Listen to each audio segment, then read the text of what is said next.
Alice's Adventures in Wonderland by Lewis Carroll. Chapter 1. Down the Rabbit Hole. Alice was beginning to get very tired of sitting by her sister on the bank, and of having nothing to do. Once or twice she had peeped into the book her sister was reading, but it had no pictures or conversations in it. "And what is the use of a book," thought Alice, "without pictures or conversation?" So she was considering in her own mind, as well as she could, for the hot day was making her feel very sleepy and stupid, whether the pleasure of making a daisy chain would be worth the trouble of getting up and picking the daisies, when suddenly a white rabbit with pink eyes ran close by her. There was nothing so very remarkable in that, nor did Alice think it so very much out of the way to hear the rabbit say to itself, oh dear, I shall be late." When she thought it over afterwards, it occurred to her that she ought to have wondered at this, but at the time it all seemed quite natural.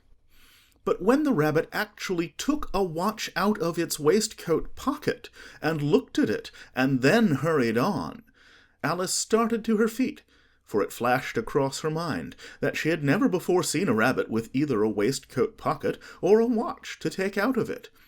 And burning with curiosity, she ran across the field after it, and fortunately was just in time to see it pop down a large rabbit-hole under the hedge.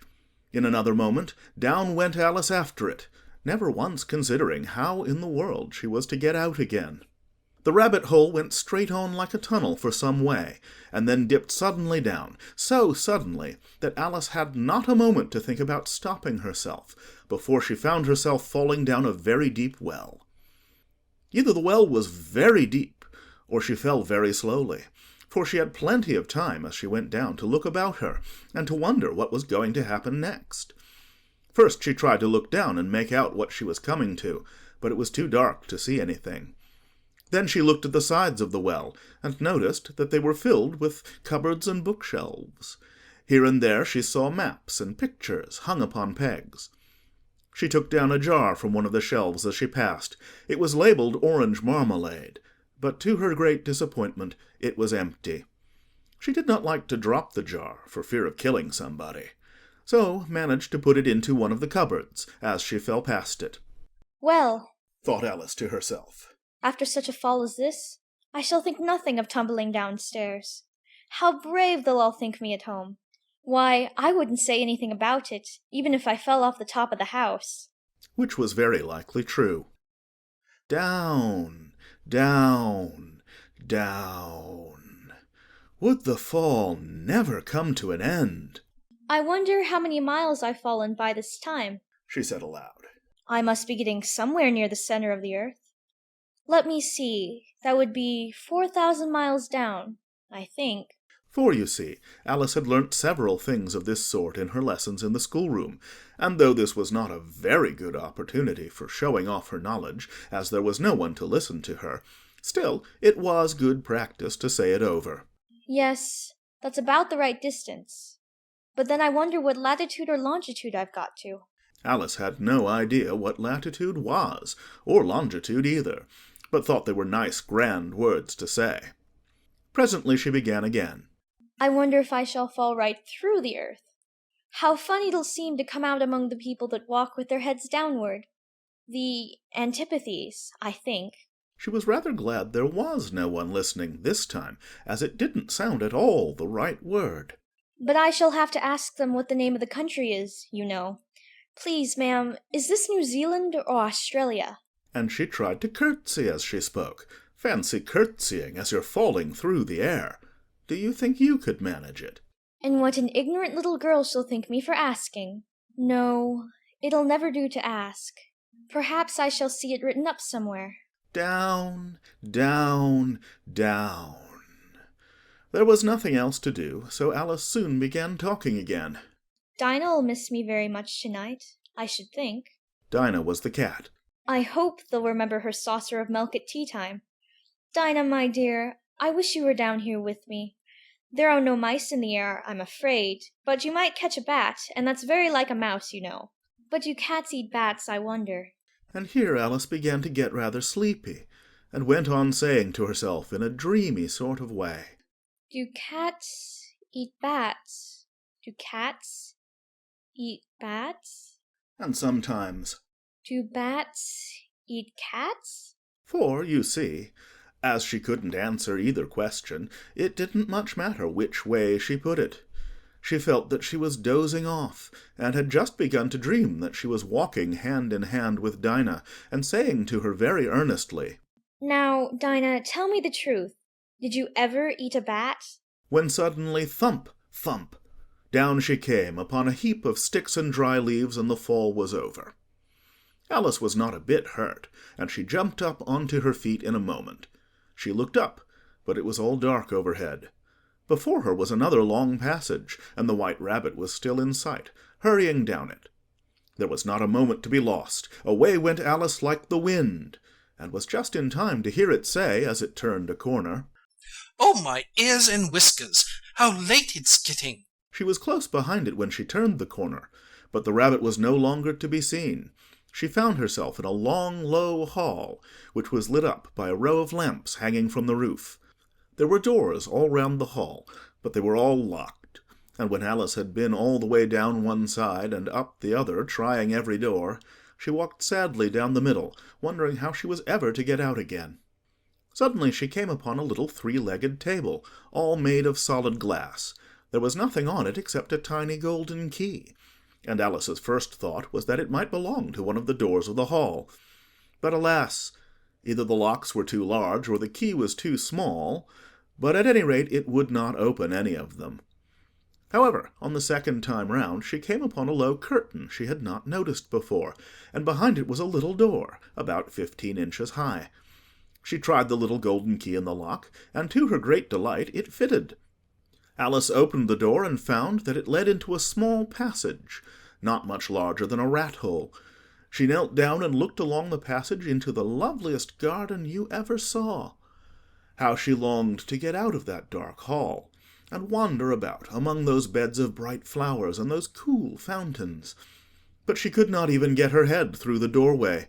And even if my head would go through, Thought poor Alice, it would be of very little use without my shoulders. Oh, how I wish I could shut up like a telescope. I think I could, if I only know how to begin. For, you see, so many out-of-the-way things had happened lately that Alice had begun to think that very few things indeed were really impossible. There seemed to be no use in waiting by the little door, so she went back to the table, half hoping she might find another key on it, or at any rate a book of rules for shutting people up like telescopes. This time she found a little bottle on it. Which certainly was not here before, said Alice. And round the neck of the bottle was a paper label with the words "Drink Me" beautifully printed on it in large letters. It was all very well to say "Drink me," but the wise little Alice was not going to do that in a hurry. No, I'll look first, she said, and see whether it's marked poison or not.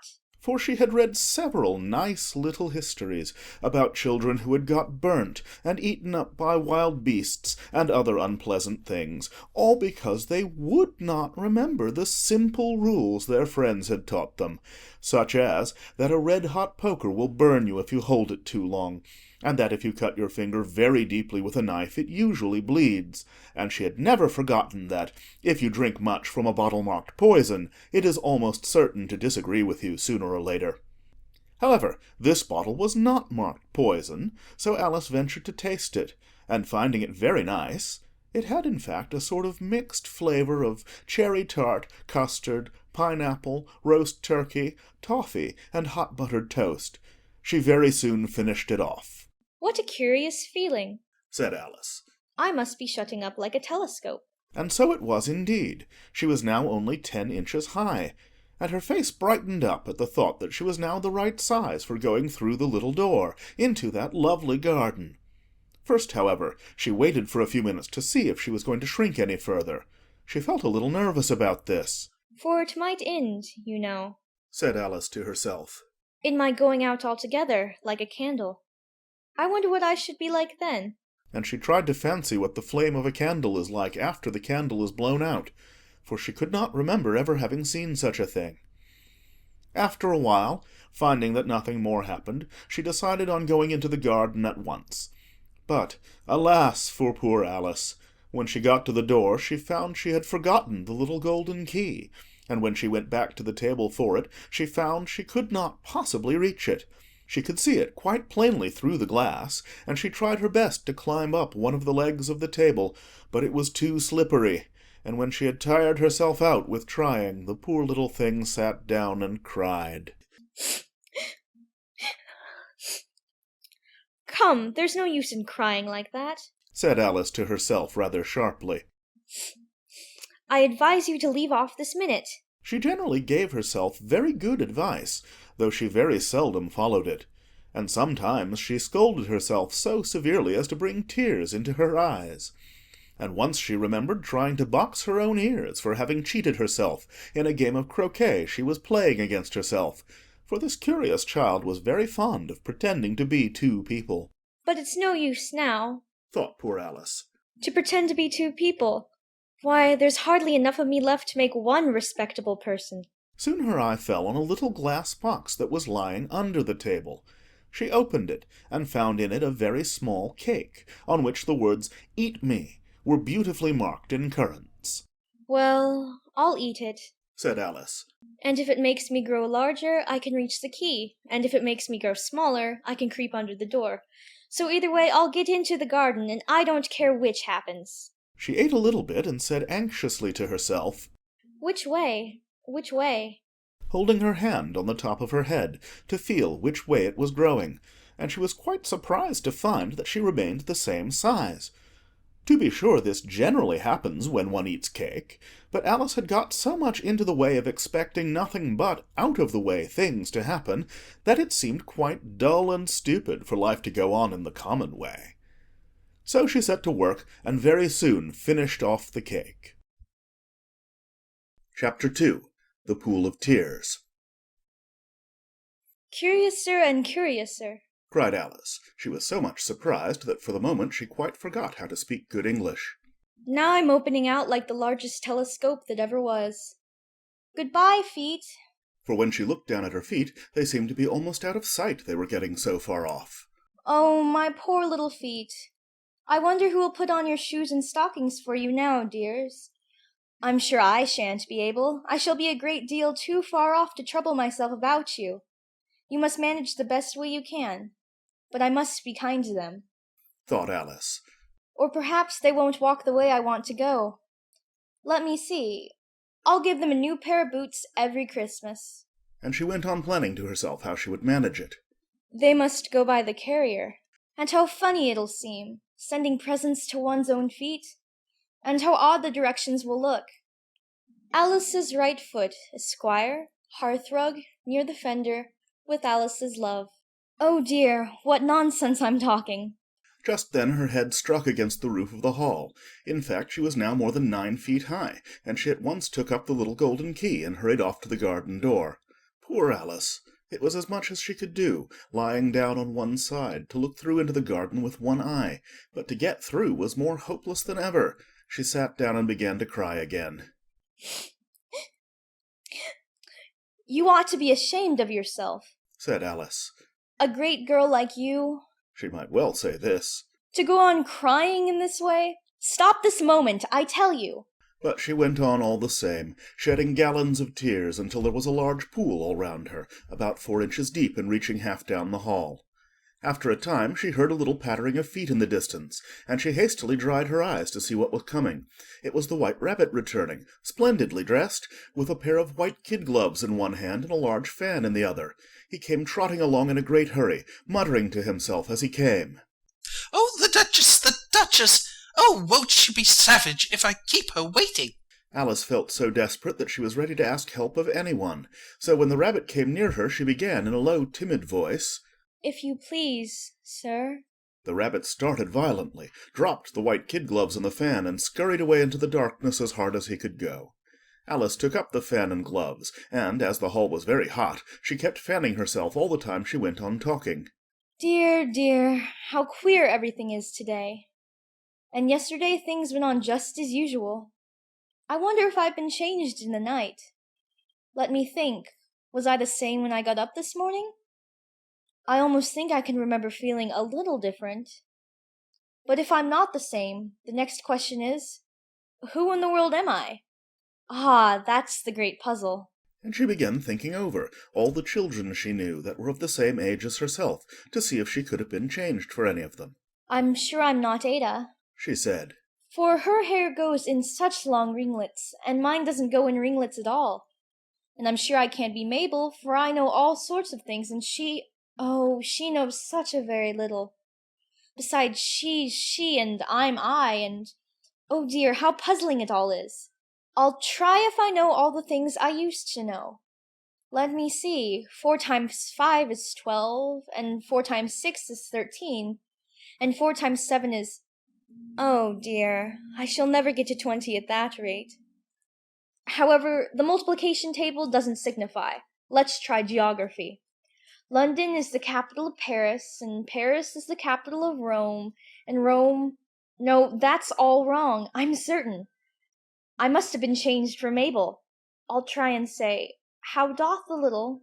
And she crossed her hands on her lap as if she were saying lessons, and began to repeat it, but her voice sounded hoarse and strange, and the words did not come the same as they used to do. How doth the little crocodile improve his shining tail, and pour the waters of the Nile on every golden scale?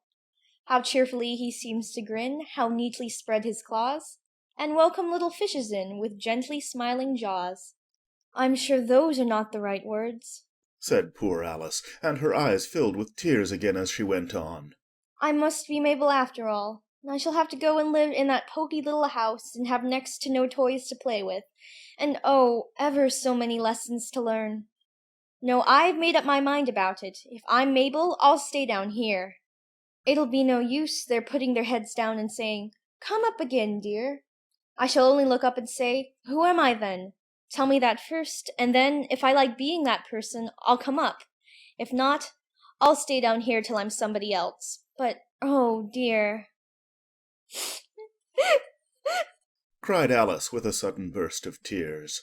I do wish they would put their heads down. I am so very tired of being all alone here. As she said this, she looked down at her hands, and was surprised to see that she had put on one of the rabbit's little white kid gloves while she was talking. How can I have done that? She thought. I must be growing small again. She got up and went to the table to measure herself by it, and found that, as nearly as she could guess, she was now about 2 feet high, and was going on shrinking rapidly. She soon found out that the cause of this was the fan she was holding, and she dropped it hastily just in time to avoid shrinking away altogether.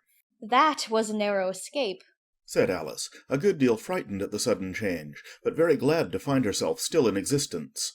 And now for the garden. And she ran with all speed back to the little door, but alas, the little door was shut again, and the little golden key was lying on the glass table as before. And things are worse than ever, thought the poor child. For I never was so small as this before, never. And I declare it's too bad, that it is. As she said these words, her foot slipped, and in another moment, splash, she was up to her chin in salt water. Her first idea was that she had somehow fallen into the sea. And in that case, I can go back by railway, she said to herself. Alice had been to the seaside once in her life, and had come to the general conclusion that wherever you go to on the English coast, you find a number of bathing machines in the sea, some children digging in the sand with wooden spades, then a row of lodging-houses, and behind them a railway station. However, she soon made out that she was in the pool of tears which she had wept when she was 9 feet high.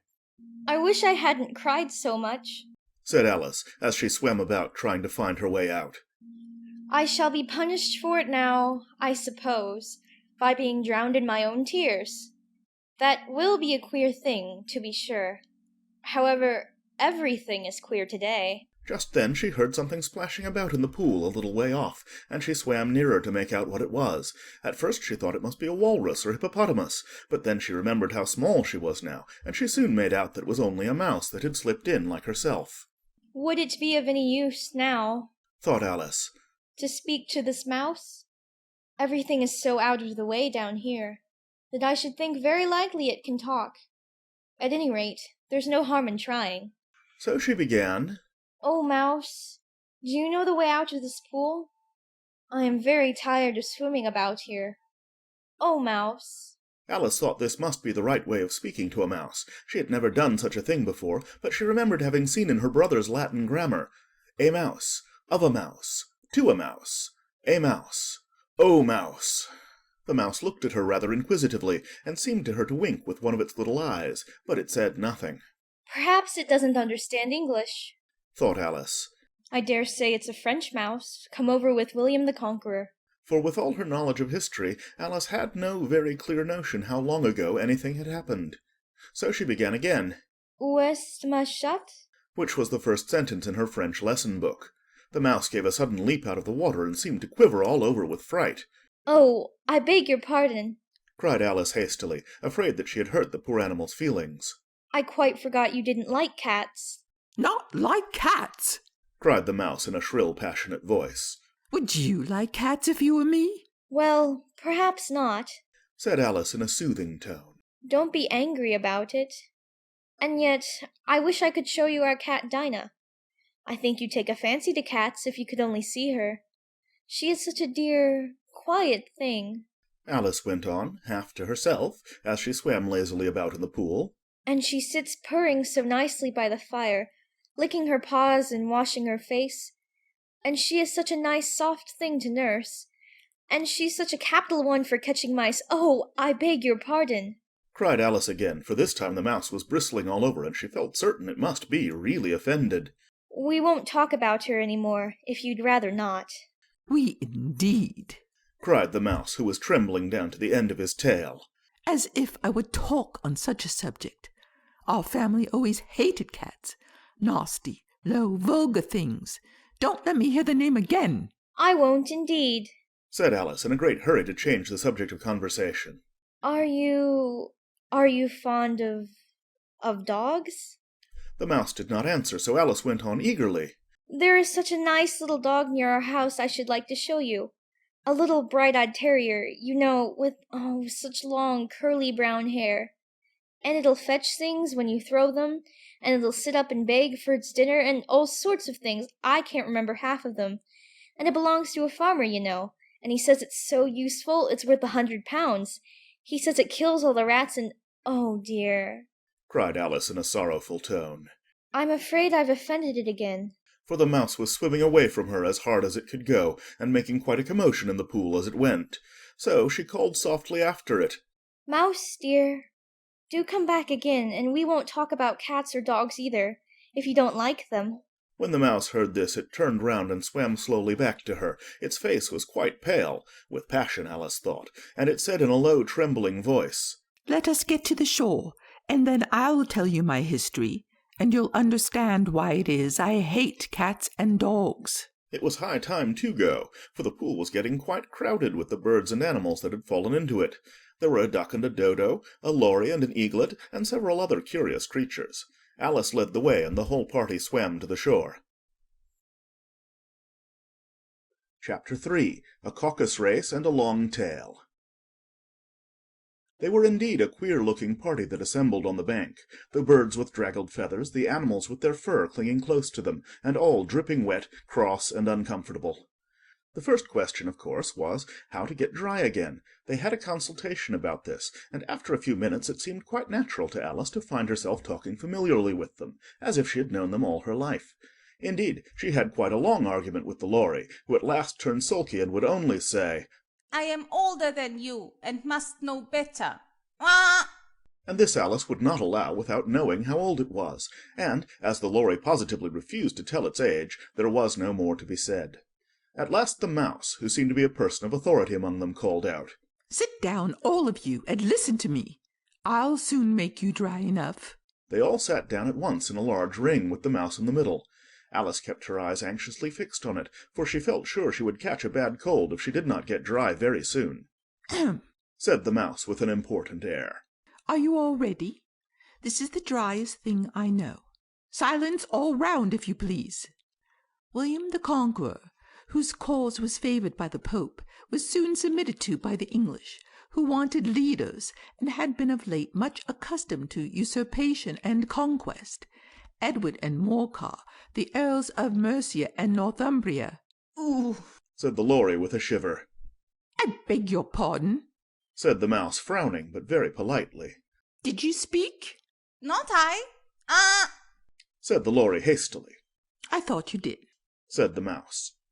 I proceed.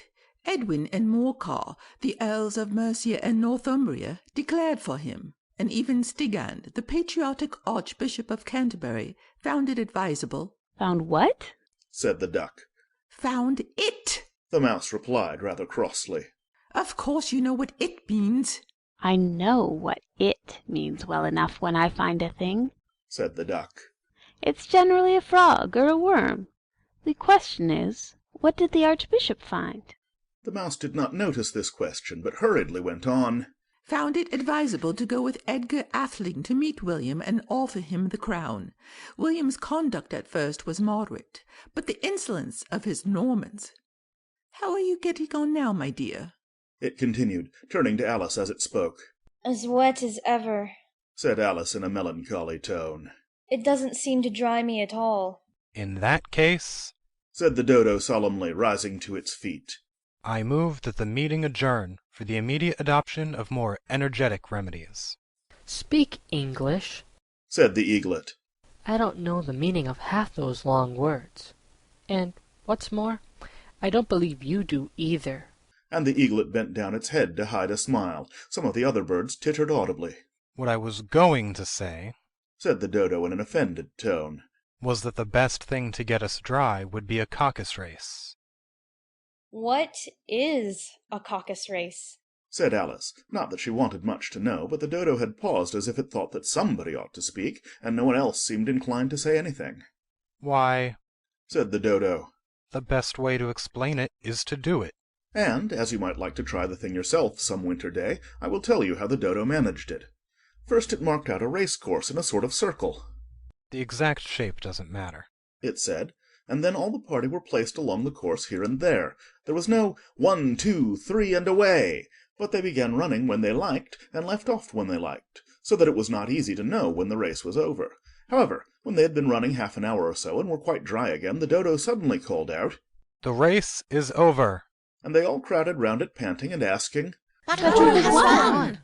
This question the Dodo could not answer without a great deal of thought, and it sat for a long time with one finger pressed upon its forehead, the position in which you usually see Shakespeare in the pictures of him, while the rest waited in silence. At last the Dodo said, Everybody has won, and all must have prizes.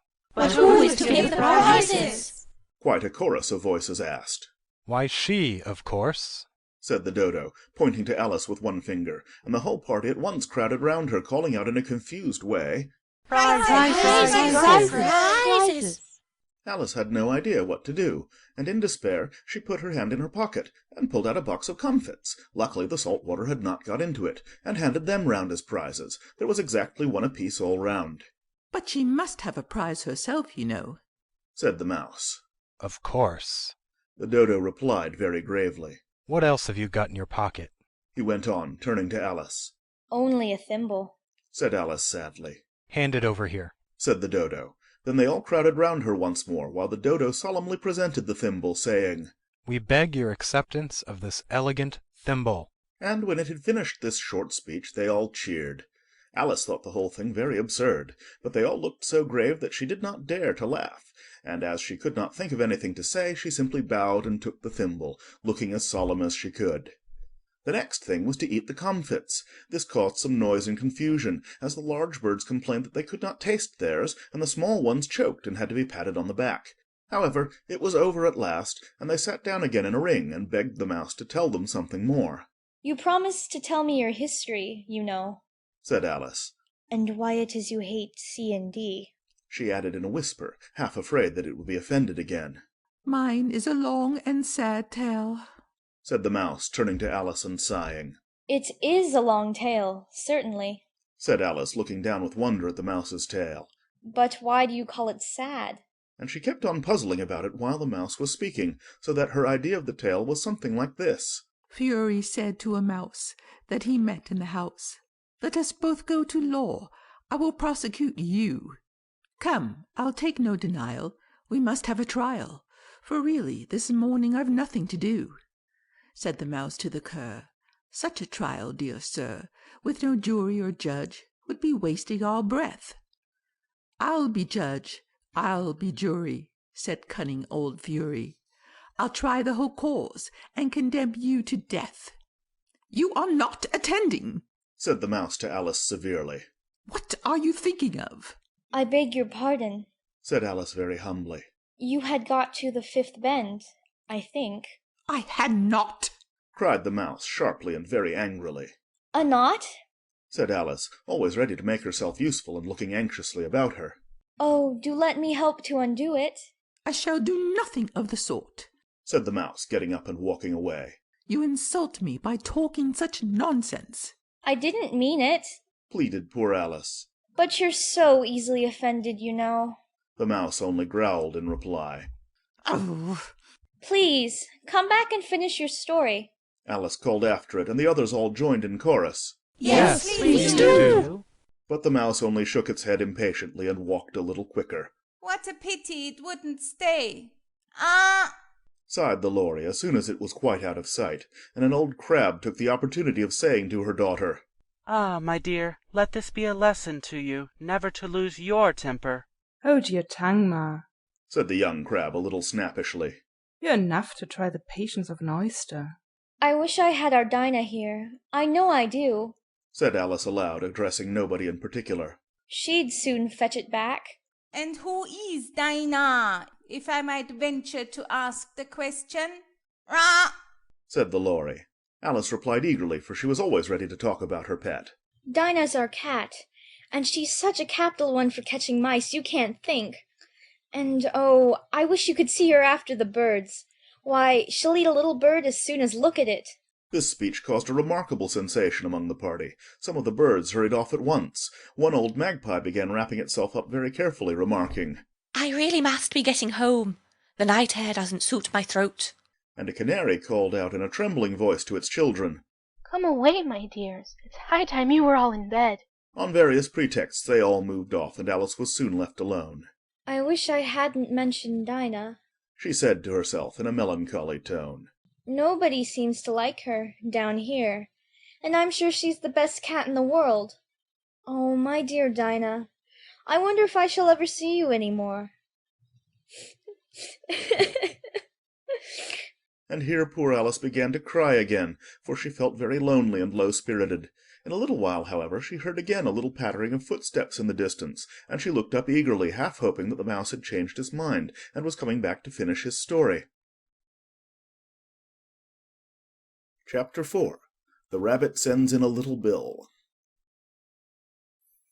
It was the White Rabbit trotting slowly back again, and looking anxiously about as it went, as if it had lost something, and she heard it muttering to itself. The Duchess, oh my dear paws, oh my fur and whiskers! She'll get me executed, as sure as ferrets are ferrets. Where can I have dropped them, I wonder? Alice guessed in a moment that it was looking for the fan and the pair of white kid gloves, and she very good-naturedly began hunting about for them, but they were nowhere to be seen. Everything seemed to have changed since her swim in the pool, and the great hall, with the glass table and the little door, had vanished completely. Very soon the rabbit noticed Alice as she went hunting about, and called out to her in an angry tone, Why, Mary Ann, what are you doing out here? Run home this moment and fetch me a pair of gloves and a fan. Quick now! And Alice was so much frightened that she ran off at once in the direction it pointed to, without trying to explain the mistake it had made.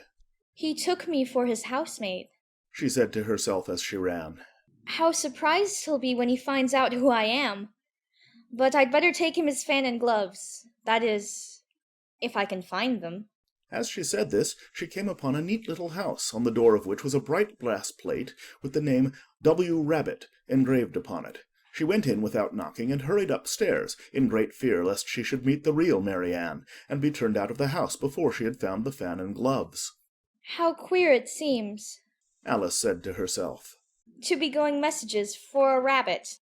I suppose Dinah'll be sending me on messages next. And she began fancying the sort of thing that would happen. Miss Alice, come here directly and get ready for your walk. Coming in a minute, nurse, but I've got to see that the mouse doesn't get out. Only I don't think, Alice went on, that they'd let Dinah stop in the house if it began ordering people about like that. By this time she had found her way into a tidy little room with a table in the window, and on it, as she had hoped, a fan and 2 or 3 pairs of tiny white kid gloves. She took up the fan and a pair of the gloves, and was just going to leave the room when her eye fell upon a little bottle that stood near the looking-glass. There was no label this time with the words "Drink me," but nevertheless she uncorked it and put it to her lips. I know something interesting is sure to happen, she said to herself, whenever I eat or drink anything, so I'll just see what this bottle does. I do hope it'll make me grow large again, for really I'm quite tired of being such a tiny little thing. It did so indeed, and much sooner than she had expected. Before she had drunk half the bottle, she found her head pressing against the ceiling, and had to stoop to save her neck from being broken. She hastily put down the bottle, saying to herself, That's quite enough. I hope I shan't grow any more. As it is, I can't get out at the door. I do wish I hadn't drunk quite so much. Alas, it was too late to wish that. She went on growing, and very soon had to kneel down on the floor.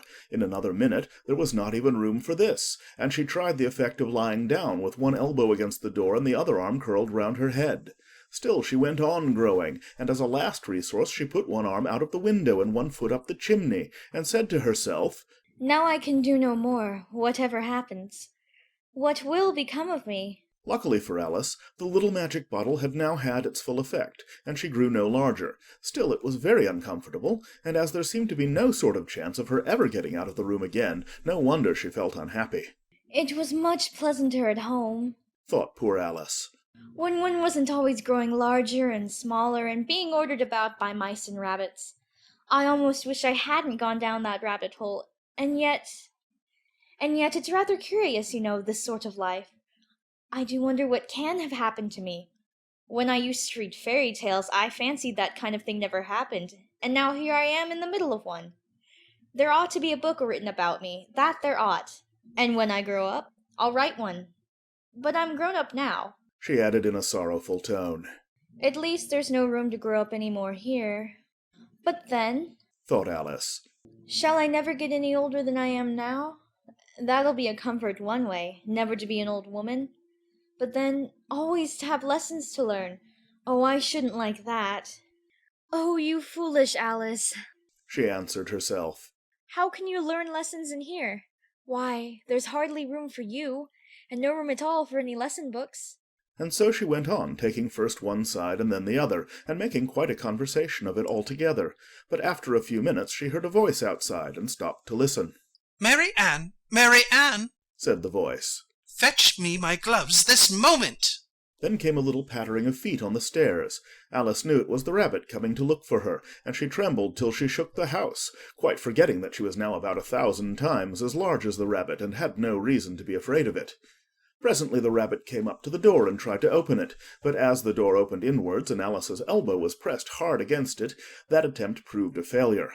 Alice heard it say to itself, Then I'll go around and get in at the window. That you won't, thought Alice, and after waiting till she fancied she heard the rabbit just under the window, she suddenly spread out her hand and made a snatch in the air. She did not get hold of anything, but she heard a little shriek and a fall and a crash of broken glass, from which she concluded that it was just possible it had fallen into a cucumber frame or something of the sort. Next came an angry voice, the rabbit's. Pat, Pat, where are you? And then a voice she had never heard before. Sure then I'm here, digging for apples, your honour. Digging for apples, indeed, said the rabbit angrily. Here, come and help me out of this. Sounds of more broken glass. Now tell me, Pat, what's that in the window? Sure, it's an arm, your honour. He pronounced it arum. An arm, you goose? Who ever saw one that size? Why, it fills the whole window. Sure it does, your honour, but it's an arm for all that. Well, it's got no business there, at any rate. Go and take it away. There was a long silence after this, and Alice could only hear whispers now and then, such as, Sure, I don't like it, your honour, at all. Do as I tell you, you coward. And at last she spread out her hand again and made another snatch in the air. This time there were 2 little shrieks and more sounds of broken glass. What a number of cucumber frames there must be, thought Alice. I wonder what they'll do next. As for pulling me out of the window, I only wish they could. I'm sure I don't want to stay in here any longer. She waited for some time without hearing anything more. At last came a rumbling of little cartwheels, and the sound of a good many voices all talking together. She made out the words, "Where's the other letter?" Why, I hadn't to bring but one. Bill's got the other. "Bill, fetch it here, lad. Here, put 'em up at this corner." No, tie 'em together first. They don't reach half high enough yet. "Oh, they'll do well enough. Don't be particular. Here, Bill, catch hold of this rope. Will the roof bear? Mind that loose slate. Oh, it's coming down. Heads below." A loud crash. "Now, who did that?" It was Bill, I fancy. "Who's to go down the chimney?" Nay, I shan't. You do it. That I won't, then. "Bill's to go down." Here, Bill, the master says you're to go down the chimney. Oh, so Bill's got to come down the chimney, has he? Said Alice to herself. Shy, they seem to put everything upon Bill. I wouldn't be in Bill's place for a good deal. This fireplace is narrow, to be sure, but I think I can kick a little. She drew her foot as far down the chimney as she could, and waited till she heard a little animal, she couldn't guess of what sort it was, scratching and scrambling about in the chimney close above her. Then, saying to herself, This is Bill. She gave one sharp kick and waited to see what would happen next. The first thing she heard was a general chorus of, "There goes Bill!" Then the rabbit's voice along, "Catch him, you by the hedge!" Then silence, and then another confusion of voices. "Hold up his head!" Brandy now. "Don't choke him." How was it, old fellow? "What happened to you?" "Tell us all about it." Last came a little feeble squeaking voice. That's Bill, thought Alice. Well, I hardly know. No more, thank ye. I'm better now. But I'm a good deal too flustered to tell you. All I know is something comes at me like a jack-in-a-box, and up I goes like a skyrocket. "So you did, old fellow," said the others. "We must burn the house down," said the rabbit's voice, and Alice called out as loud as she could, If you do, I'll set Dinah at you. There was a dead silence instantly, and Alice thought to herself, I wonder what they will do next. If they had any sense, they'd take the roof off. After a minute or two, they began moving about again, and Alice heard the rabbit say, "A barrelful will do, to begin with." A barrow full of what? thought Alice, but she had not long to doubt, for the next moment a shower of little pebbles came rattling in at the window, and some of them hit her in the face. I'll put a stop to this, she said to herself, and shouted out, You better not do that again. Which produced another dead silence. Alice noticed with some surprise that the pebbles were all turning into little cakes as they lay on the floor, and a bright idea came into her head. If I eat one of these cakes, she thought, it's sure to make some change in my size, and as it can't possibly make me larger, it must make me smaller, I suppose. So she swallowed one of the cakes and was delighted to find that she began shrinking directly. As soon as she was small enough to get through the door, she ran out of the house, and found quite a crowd of little animals and birds waiting outside. The poor little lizard, Bill, was in the middle, being held up by 2 guinea pigs, who were giving it something out of a bottle. They all made a rush at Alice the moment she appeared, but she ran off as hard as she could, and soon found herself safe in a thick wood. The first thing I've got to do, said Alice to herself as she wandered about in the wood, is to grow to my right size again, and the second thing is to find my way into that lovely garden. I think that will be the best plan. It sounded an excellent plan, no doubt, and very neatly and simply arranged. The only difficulty was that she had not the smallest idea how to set about it, and while she was peering about anxiously among the trees, a little sharp bark just over her head made her look up in a great hurry. An enormous puppy was looking down at her with large round eyes, and feebly stretching out one paw trying to touch her. Poor little thing, said Alice in a coaxing tone, and she tried hard to whistle to it, but she was terribly frightened all the time at the thought that it might be hungry, in which case it would be very likely to eat her up in spite of all her coaxing. Hardly knowing what she did, she picked up a little bit of stick and held it out to the puppy, whereupon the puppy jumped into the air off all its feet at once with a yelp of delight, and rushed at the stick and made believe to worry it. Then Alice dodged behind a great thistle to keep herself from being run over, and the moment she appeared on the other side, the puppy made another rush at the stick and tumbled head over heels in its hurry to get hold of it. Then Alice, thinking it was very like having a game of play with a cart horse, and expecting every moment to be trampled under its feet, ran round the thistle again. Then the puppy began a series of short charges at the stick, running a very little way forwards each time and a long way back, and barking hoarsely all the while, till at last it sat down a good way off panting, with its tongue hanging out of its mouth and its great eyes half shut. This seemed to Alice a good opportunity for making her escape, so she set off at once and ran till she was quite tired and out of breath, and till the puppy's bark sounded quite faint in the distance. And yet what a dear little puppy it was, said Alice as she leant against a buttercup to rest herself and fanned herself with one of the leaves. I should have liked teaching it tricks very much, if I'd only been the right size to do it. Oh dear, I'd nearly forgotten that I've got to grow up again. Let me see. How is it to be managed? I suppose I ought to eat or drink something or other, but the great question is, what? The great question certainly was, what? Alice looked all round her at the flowers and the blades of grass, but she did not see anything that looked like the right thing to eat or drink under the circumstances. There was a large mushroom growing near her, about the same height as herself, and when she had looked under it, and on both sides of it, and behind it, it occurred to her that she might as well look and see what was on the top of it. She stretched herself up on tiptoe and peeped over the edge of the mushroom, and her eyes immediately met those of a large caterpillar that was sitting on the top with its arms folded, quietly smoking a long hookah, and taking not the smallest notice of her or of anything else. Chapter 5. Advice from a Caterpillar. The caterpillar and Alice looked at each other for some time in silence. At last the caterpillar took the hookah out of its mouth and addressed her in a languid, sleepy voice. "Who are you?" said the caterpillar. This was not an encouraging opening for a conversation. Alice replied rather shyly. I hardly know, sir, just at present. At least I know who I was when I got up this morning, but I think I must have been changed several times since then. "What do you mean by that?" said the caterpillar sternly. "Explain yourself." I can't explain myself, I'm afraid, sir. said Alice. Because I'm not myself, you see. "I don't see," said the caterpillar. I'm afraid I can't put it more clearly. Alice replied very politely. For I can't understand it myself to begin with, and being so many different sizes in a day is very confusing.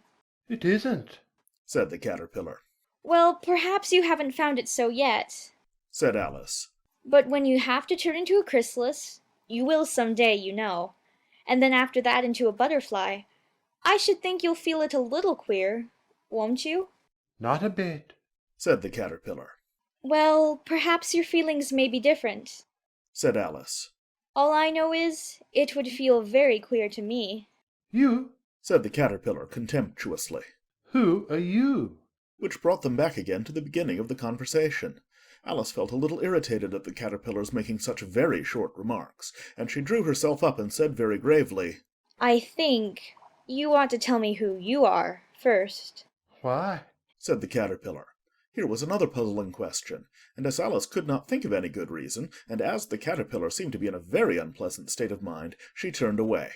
"Come back," the caterpillar called after her. "I've something important to say." This sounded promising, certainly. Alice turned and came back again. "Keep your temper," said the caterpillar. Is that all? said Alice, swallowing down her anger as well as she could. "No," said the caterpillar. Alice thought she might as well wait, as she had nothing else to do, and perhaps after all it might tell her something worth hearing. For some minutes it puffed away without speaking, but at last it unfolded its arms, took the hookah out of its mouth again, and said, "So you think you're changed, do you?" I'm afraid I am, sir, said Alice. I can't remember things as I used, and I don't keep the same size for 10 minutes together. "Can't remember what things?" said the caterpillar. Well, I've tried to say, how doth the little busy bee, but it all came different. Alice replied in a very melancholy voice. "Repeat. You are old, Father William," said the caterpillar. Alice folded her hands and began. You are old, Father William, the young man said, and your hair has become very white, and yet you incessantly stand on your head. Do you think, at your age, it is right?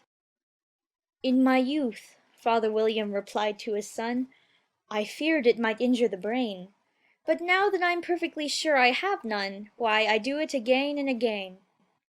You are old, said the youth, as I mentioned before, and have grown most uncommonly fat. Yet you turned a back somersault in at the door. Pray, what is the reason of that? In my youth, said the sage, as he shook his grey locks, I kept all my limbs very supple. By the use of this ointment, 1 shilling the box. Allow me to sell you a couple?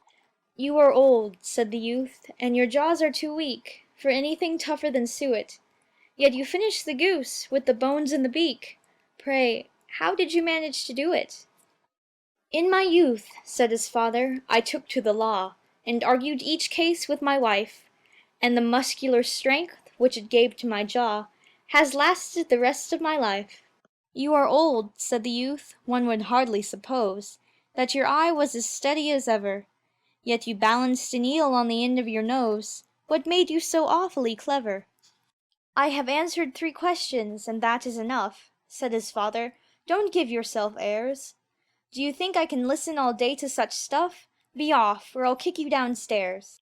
That is not said right, said the caterpillar. Not quite right, I'm afraid, said Alice timidly. Some of the words have got altered. It's wrong from beginning to end, said the caterpillar decidedly, and there was silence for some minutes. The caterpillar was the first to speak. What size do you want to be? It asked. Oh, I'm not particular as to size, Alice hastily replied. Only one doesn't like changing so often, you know. I don't know, said the caterpillar. Alice said nothing. She had never been so much contradicted in her life before, and she felt that she was losing her temper. Are you content now? Said the caterpillar. Well, I should like to be a little larger, sir, if you wouldn't mind, said Alice. 3 inches is such a wretched height to be. It is a very good height indeed, said the caterpillar angrily, rearing itself up right as it spoke. It was exactly 3 inches high. But I'm not used to it, pleaded poor Alice in a piteous tone, and she thought of herself. I wish the creatures wouldn't be so easily offended. You'll get used to it in time, said the caterpillar, and it put the hookah into its mouth and began smoking again. This time Alice waited patiently until it chose to speak again. In a minute or two the caterpillar took the hookah out of its mouth and yawned once or twice and shook itself. Then it got down off the mushroom and crawled away in the grass, merely remarking as it went, One side will make you grow taller, and the other side will make you grow shorter. One side of what? The other side of what? thought Alice to herself. Of the mushroom, said the caterpillar, just as if she had asked it aloud, and in another moment it was out of sight. Alice remained looking thoughtfully at the mushroom for a minute, trying to make out which were the 2 sides of it, and as it was perfectly round, she found this a very difficult question. However, at last she stretched her arms round it as far as they would go, and broke off a bit of the edge with each hand. And now, which is which? She said to herself, and nibbled a little of the right-hand bit to try the effect. The next moment she felt a violent blow underneath her chin. It had struck her foot. She was a good deal frightened by this very sudden change, but she felt that there was no time to be lost, as she was shrinking rapidly, so she set to work at once to eat some of the other bit. Her chin was pressed so closely against her foot that there was hardly room to open her mouth, but she did it at last, and managed to swallow a morsel of the left-hand bit. Come, my head's free at last, said Alice in a tone of delight, which changed into alarm in another moment when she found that her shoulders were nowhere to be found. All she could see when she looked down was an immense length of neck, which seemed to rise like a stalk out of a sea of green leaves that lay far below her. What can all that green stuff be? said Alice. And where have my shoulders got to? And oh, my poor hands, how is it I can't see you? She was moving them about as she spoke, but no result seemed to follow except a little shaking among the distant green leaves. As there seemed to be no chance of getting her hands up to her head, she tried to get her head down to them, and was delighted to find that her neck would bend about easily in any direction, like a serpent. She had just succeeded in curving it down into a graceful zigzag, and was going to dive in among the leaves, which she found to be nothing but the tops of the trees under which she had been wandering, when a sharp hiss made her draw back in a hurry. A large pigeon had flown into her face, and was beating her violently with its wings. "Serpent!" screamed the pigeon. I'm not a serpent, said Alice indignantly. Let me alone. "Serpent, I say again," repeated the pigeon, but in a more subdued tone, and added with a kind of sob, "I've tried every way, and nothing seems to suit them." I haven't the least idea what you're talking about, said Alice. "I've tried the roots of trees, and I've tried banks, and I've tried hedges." The pigeon went on without attending to her. But those serpents, there's no pleasing them. Alice was more and more puzzled, but she thought there was no use in saying anything more till the pigeon had finished. As if it wasn't trouble enough hatching the eggs. Said the pigeon. But I must be on the lookout for serpents night and day. Why, I haven't had a wink of sleep these 3 weeks. I'm very sorry you've been annoyed, said Alice, who was beginning to see its meaning.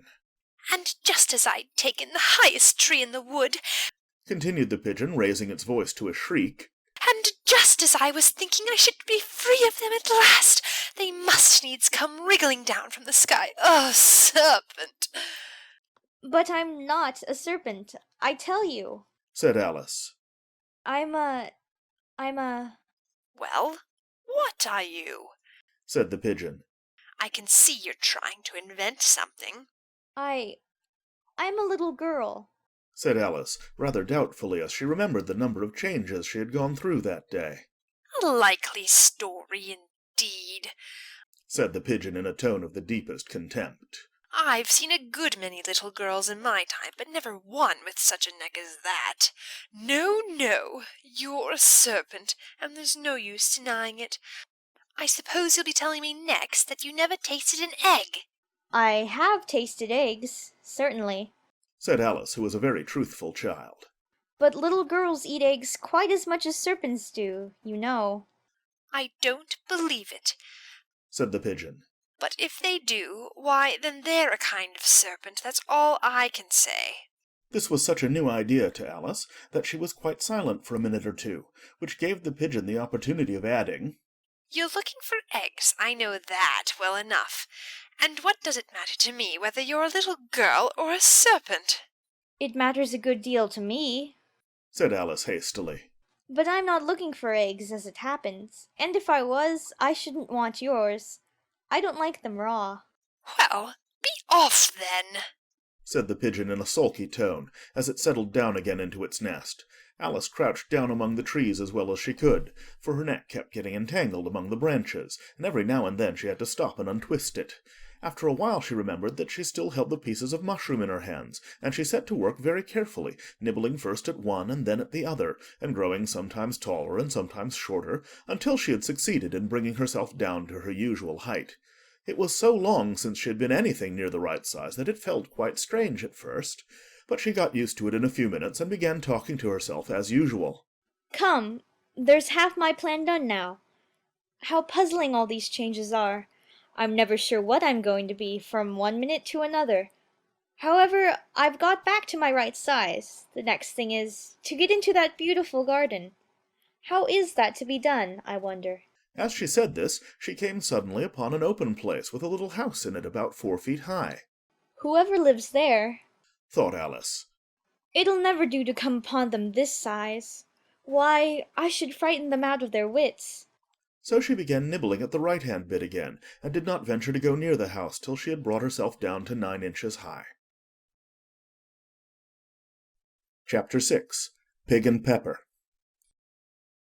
For a minute or two she stood looking at the house and wondering what to do next, when suddenly a footman in livery came running out of the wood. She considered him to be a footman because he was in livery. Otherwise, judging by his face only, she would have called him a fish, and rapped loudly at the door with his knuckles.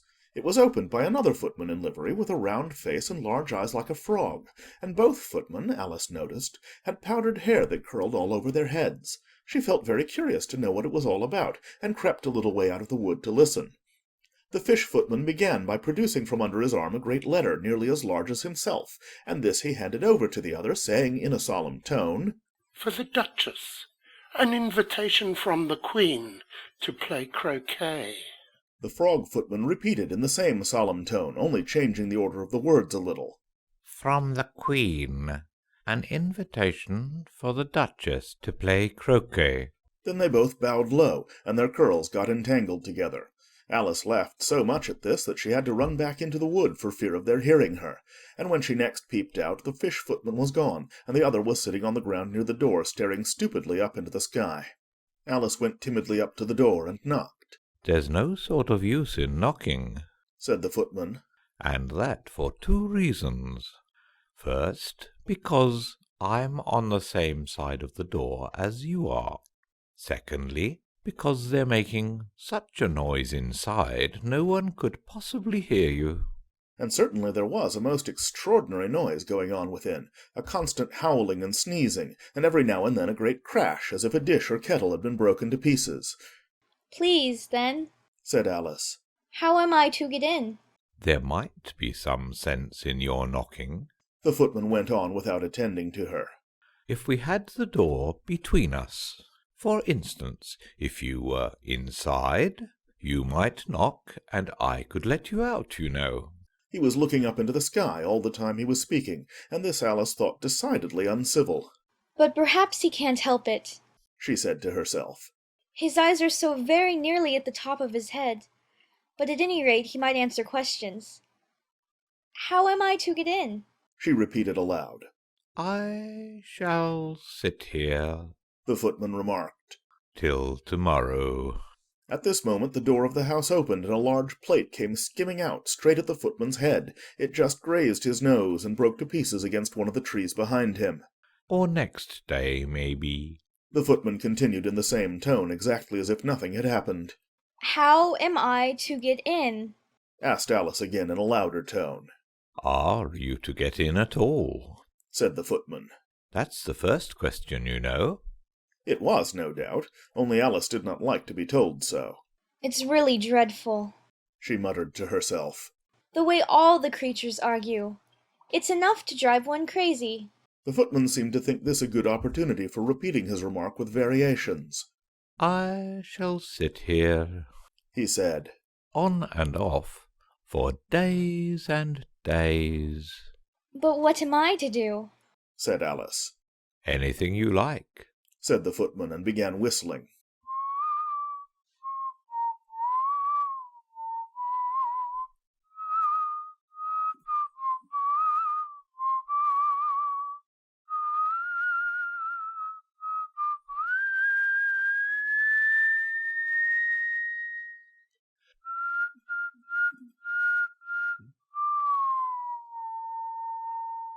Oh, there's no use in talking to him, said Alice desperately. He's perfectly idiotic. And she opened the door and went in. The door led right into a large kitchen, which was full of smoke from one end to the other. The Duchess was sitting on a three-legged stool in the middle, nursing a baby. The cook was leaning over the fire, stirring a large cauldron which seemed to be full of soup. There's certainly too much pepper in that soup, Alice said to herself, as well as she could, for sneezing. There was certainly too much of it in the air. Even the Duchess sneezed occasionally, and as for the baby, it was sneezing and howling alternately without a moment's pause. Chew!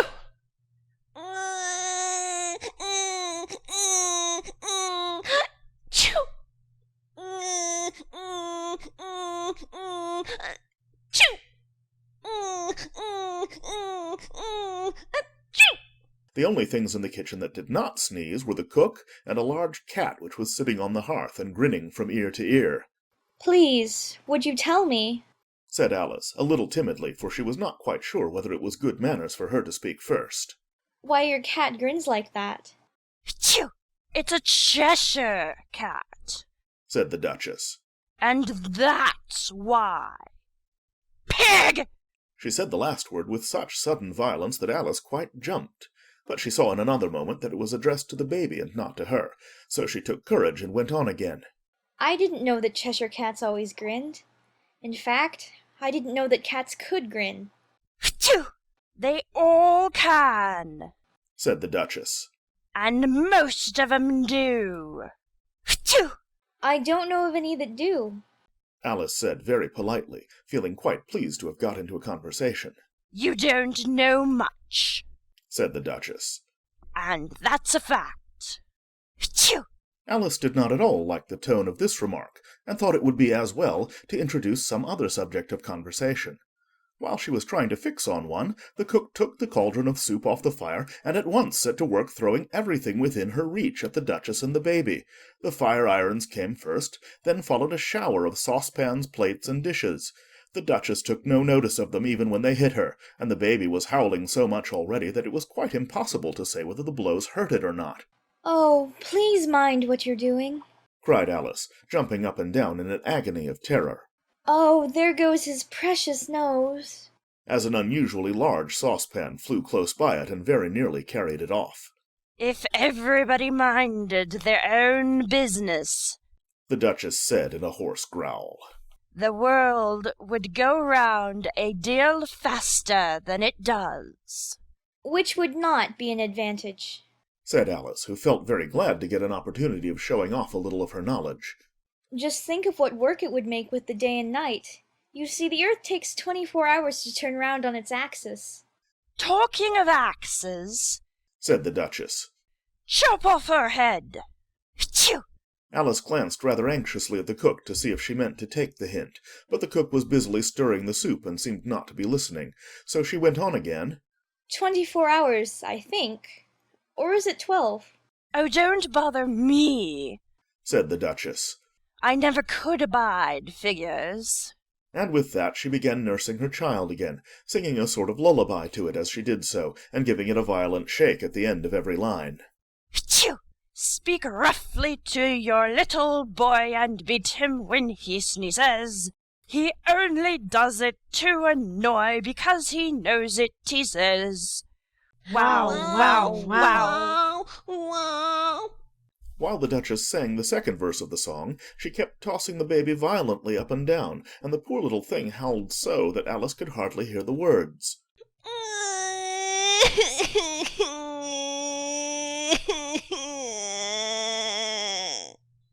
I speak severely to my boy, I beat him when he sneezes, for he can thoroughly enjoy the pepper when he pleases. Wow, wow, wow, wow. Here, you may nurse it a bit if you like, the Duchess said to Alice, flinging the baby at her as she spoke. I must go and get ready to play croquet with the Queen. Phew! And she hurried out of the room. The cook threw a frying pan after her as she went out, but it just missed her. Alice caught the baby with some difficulty, as it was a queer-shaped little creature and held out its arms and legs in all directions. Just like a starfish, thought Alice. The poor little thing was snorting like a steam engine when she caught it, and kept doubling itself up and straightening itself out again, so that altogether, for the first minute or two, it was as much as she could do to hold it. As soon as she had made out the proper way of nursing it, which was to twist it up into a sort of knot and then keep tight hold of its right ear and left foot so as to prevent its undoing itself, she carried it out into the open air. If I don't take this child away with me, thought Alice. They're sure to kill it in a day or two. Wouldn't it be murder to leave it behind? She said the last words out loud, and the little thing grunted in reply. It had left off sneezing by this time. Don't grunt, said Alice. That's not at all a proper way of expressing yourself. The baby grunted again, and Alice looked very anxiously into its face to see what was the matter with it. There could be no doubt that it had a very turn-up nose, much more like a snout than a real nose. Also, its eyes were getting extremely small for a baby. Altogether, Alice did not like the look of the thing at all. But perhaps it was only sobbing, she thought, and looked into its eyes again to see if there were any tears. No, there were no tears. If you're going to turn into a pig, my dear, said Alice seriously, I'll have nothing more to do with you. Mind now. The poor little thing sobbed again, or grunted. It was impossible to say which. And they went on for some while in silence. Alice was just beginning to think to herself, Now, what am I to do with this creature when I get it home? When it grunted again, so violently that she looked down into its face in some alarm. This time there could be no mistake about it. It was neither more nor less than a pig, and she felt that it would be quite absurd for her to carry it further. So she set the little creature down and felt quite relieved to see it trot away quietly into the wood. If it had grown up, she said to herself, it would have made a dreadfully ugly child. But it makes a rather handsome pig, I think. And she began thinking over other children she knew who might do very well as pigs, and was just saying to herself, if one only knew the right way to change them, when she was a little startled by seeing the Cheshire Cat sitting on the bough of a tree a few yards off. The cat only grinned when it saw Alice. It looked good-natured, she thought. Still, it had very long claws, and a great many teeth, so she felt that it ought to be treated with respect.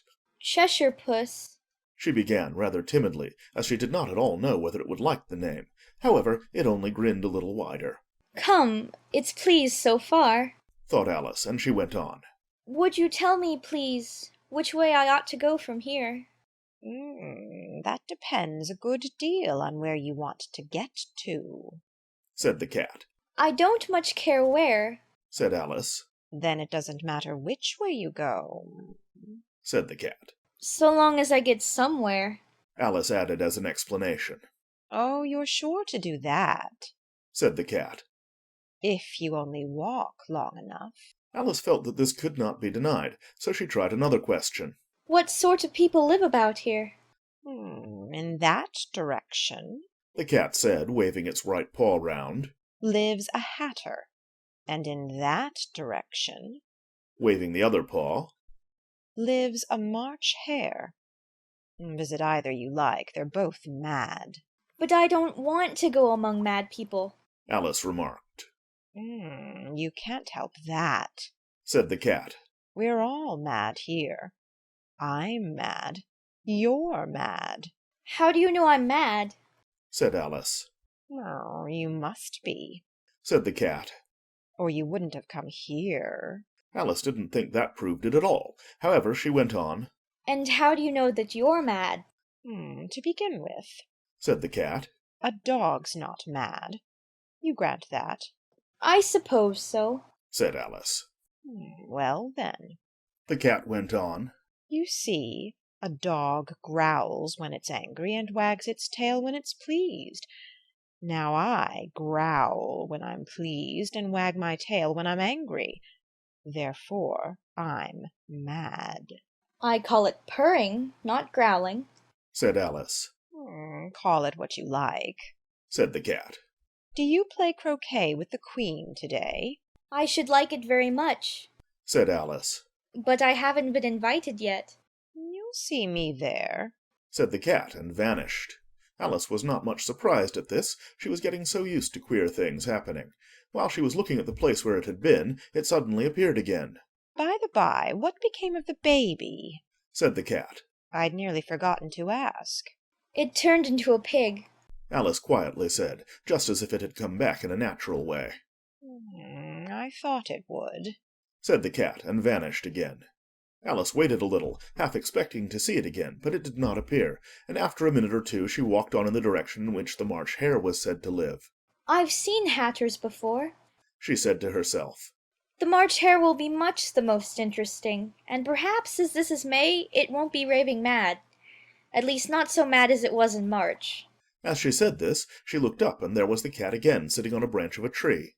Did you say pig or fig? said the cat. I said pig, replied Alice. And I wish you wouldn't keep appearing and vanishing so suddenly. You make one quite giddy. All right, said the cat, and this time it vanished quite slowly, beginning with the end of the tail and ending with the grin, which remained some time after the rest of it had gone. Well, I've often seen a cat without a grin, thought Alice. But a grin without a cat? It's the most curious thing I ever saw in my life. She had not gone much farther before she came in sight of the house of the March hare. She thought it must be the right house, because the chimneys were shaped like ears, and the roof was thatched with fur. It was so large a house that she did not like to go nearer till she had nibbled some more of the left-hand bit of mushroom and raised herself to about 2 feet high. Even then she walked up towards it rather timidly, saying to herself, Suppose it should be raving mad after all. I almost wish I'd gone to see the hatter instead. Chapter 7. A Mad Tea Party. There was a table set out under a tree in front of the house, and the March hare and the hatter were having tea at it. A dormouse was sitting between them, fast asleep, and the other two were using it as a cushion, resting their elbows on it, and talking over its head. Very uncomfortable for the dormouse, thought Alice. Only, as it's asleep, I suppose it doesn't mind. The table was a large one, but the three were all crowded together at one corner of it. No room! They cried out when they saw Alice coming.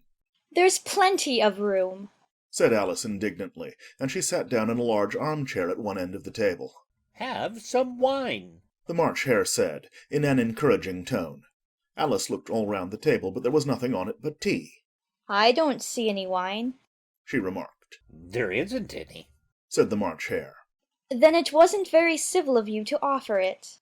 said Alice angrily. It wasn't very civil of you to sit down without being invited, said the March Hare. I didn't know it was your table, said Alice. It's laid for a great many more than 3. Your hair wants cutting, said the Hatter. He had been looking at Alice for some time with great curiosity, and this was his first speech. You should learn not to make personal remarks, Alice said with some severity. It's very rude. The Hatter opened his eyes very wide on hearing this, but all he said was, Why is a raven like a writing desk? Come, we shall have some fun now, thought Alice. I'm glad they've begun asking riddles. I believe I can guess that, she added aloud. Do you mean that you think you can find out the answer to it? said the March Hare. Exactly so, said Alice. Then you should say what you mean, the March Hare went on. I do, Alice hastily replied. At least I mean what I say. That's the same thing, you know. Not the same thing a bit, said the Hatter. You might just as well say that I see what I eat is the same thing as I eat what I see. You might just as well say, added the March Hare, that I like what I get is the same thing as I get what I like. You might just as well say, added the Dormouse, who seemed to be talking in his sleep, that I breathe when I sleep is the same thing as I sleep when I breathe. It is the same thing with you, said the Hatter, and here the conversation dropped, and the party sat silent for a minute, while Alice thought over all she could remember about ravens and writing desks, which wasn't much. The Hatter was the first to break the silence. What day of the month is it? he said, turning to Alice. He had taken his watch out of his pocket, and was looking at it uneasily, shaking it every now and then, and holding it to his ear. Alice considered a little, and then said, The 4th. 2 days wrong, sighed the Hatter. I told you butter wouldn't suit the works, he added, looking angrily at the March Hare. It was the best butter, the March Hare meekly replied. Yes, but some crumbs must have got in as well, the Hatter grumbled. You shouldn't have put it in with the bread knife. The March Hare took the watch and looked at it gloomily. Then he dipped it into his cup of tea and looked at it again, but he could think of nothing better to say than his first remark. It was the best butter, you know. Alice had been looking over his shoulder with some curiosity. What a funny watch, she remarked.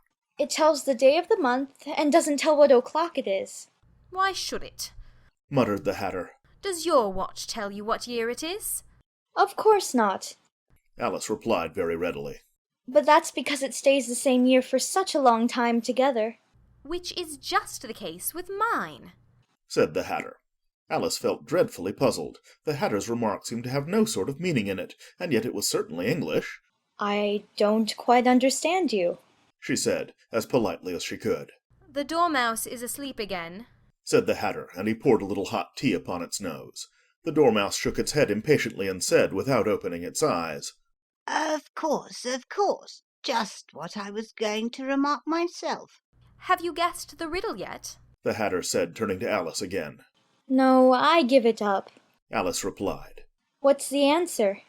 I haven't the slightest idea, said the Hatter. Nor I, said the March Hare. Alice sighed wearily. I think you might do something better with the time, she said, than waste it in asking riddles that have no answers. If you knew time as well as I do, said the Hatter, you wouldn't talk about wasting it. It's him. I don't know what you mean, said Alice. Of course you don't, the Hatter said, tossing his head contemptuously. I dare say you never even spoke to time. Perhaps not, Alice cautiously replied. But I know I have to beat time when I learn music. Ah, that accounts for it, said the Hatter. He won't stand beating. Now, if you only kept on good terms with him, he'd do almost anything you liked with the clock. For instance, suppose it were 9 o'clock in the morning, just time to begin lessons. You'd only have to whisper a hint to time, and round goes the clock in a twinkling. 1:30, time for dinner. I only wish it was, the March Hare said to itself in a whisper.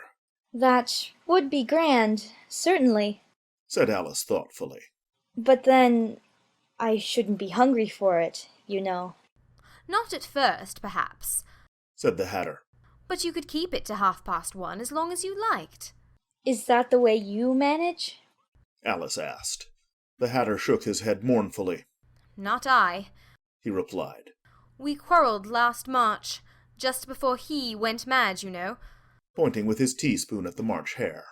It was at the great concert given by the Queen of Hearts, and I had to sing, "Twinkle, twinkle, little bat, how I wonder what you're at. Twinkle, twinkle, little bat, how I wonder what you're at." You know the song, perhaps? I've heard something like it, said Alice.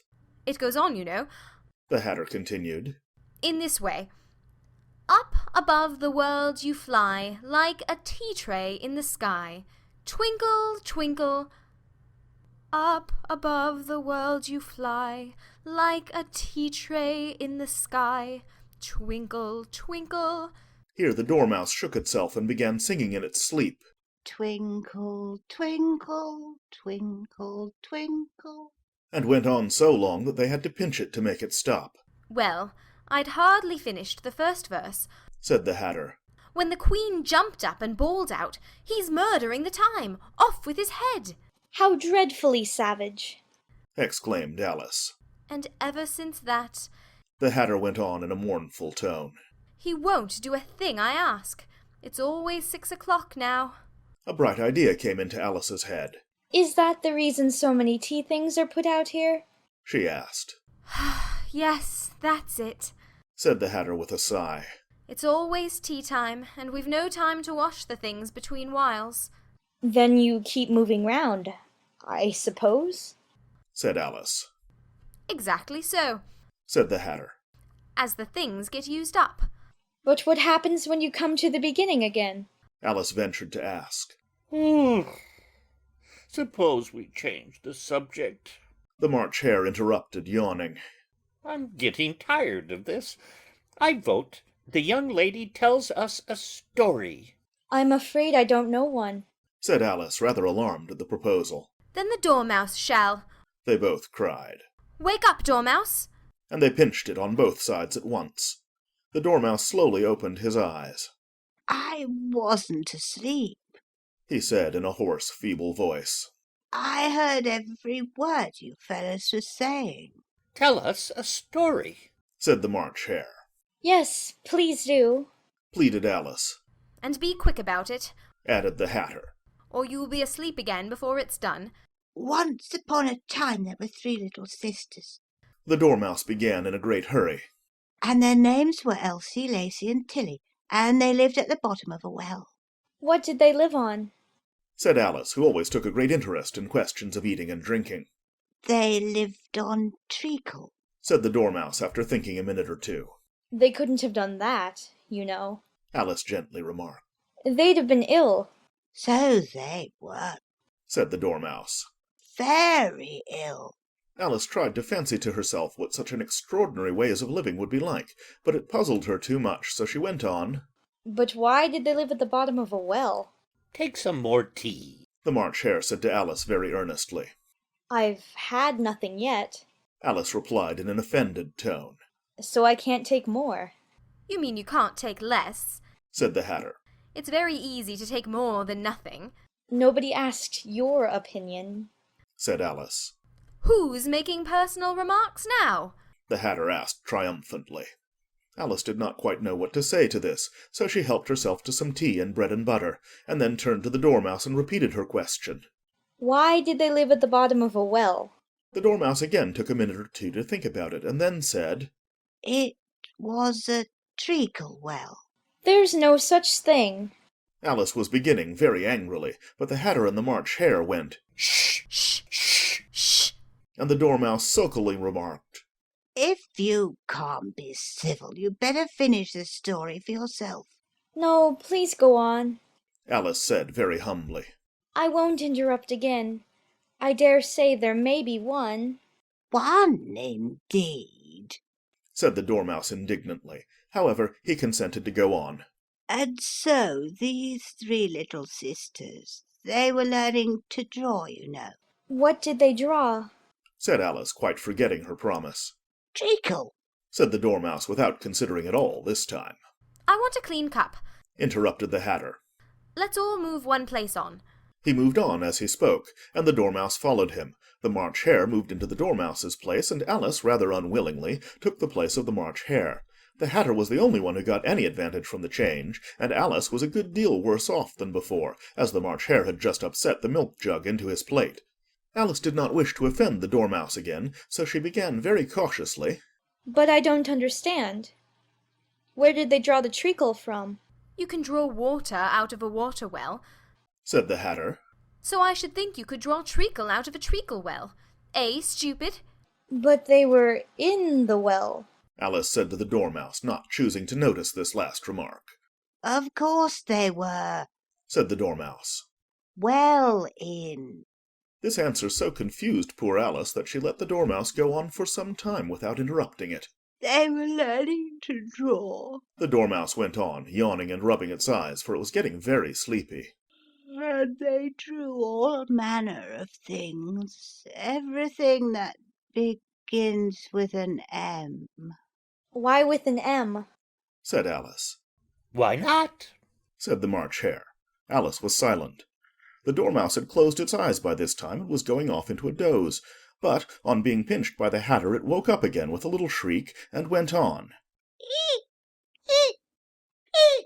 That begins with an M, such as mousetraps and the moon, and memory and muchness. You know you say things are much of a muchness. Did you ever see such a thing as a drawing of a muchness? Really? Now you ask me. Said Alice, very much confused. I don't think. Then you shouldn't talk. Said the Hatter. This piece of rudeness was more than Alice could bear. She got up in great disgust and walked off. The Dormouse fell asleep instantly, and neither of the others took the least notice of her going, though she looked back once or twice, half hoping that they would call after her. The last time she saw them, they were trying to put the Dormouse into the teapot. At any rate, I'll never go there again, said Alice as she picked her way through the wood. It's the stupidest tea party I ever was at in all my life. Just as she said this, she noticed that one of the trees had a door leading right into it. That's very curious. She thought. But everything's curious today. I think I may as well go in at once. And in she went. Once more she found herself in the long hall, and close to the little glass table. Now, I'll manage better this time, she said to herself, and began by taking the little golden key and unlocking the door that led into the garden. Then she went to work nibbling at the mushroom, she had kept a piece of it in her pocket, till she was about a foot high. Then she walked down the little passage, and then she found herself at last in the beautiful garden, among the bright flower beds and the cool fountains. Chapter 8. The Queen's Croquet-Ground. A large rose tree stood near the entrance of the garden. The roses growing on it were white, but there were 3 gardeners at it busily painting them red. Alice thought this a very curious thing, and she went nearer to watch them, and just as she came up to them she heard one of them say, "Look out now, Five. Don't go splashing paint over me like that." "I couldn't help it," said Five in a sulky tone. "Seven jogged my elbow." On which Seven looked up and said, "That's right, Five. Always lay the blame on others." "You'd better not talk," said Five. "I heard the Queen say only yesterday you deserved to be beheaded." "What for?" said the one who had spoken first.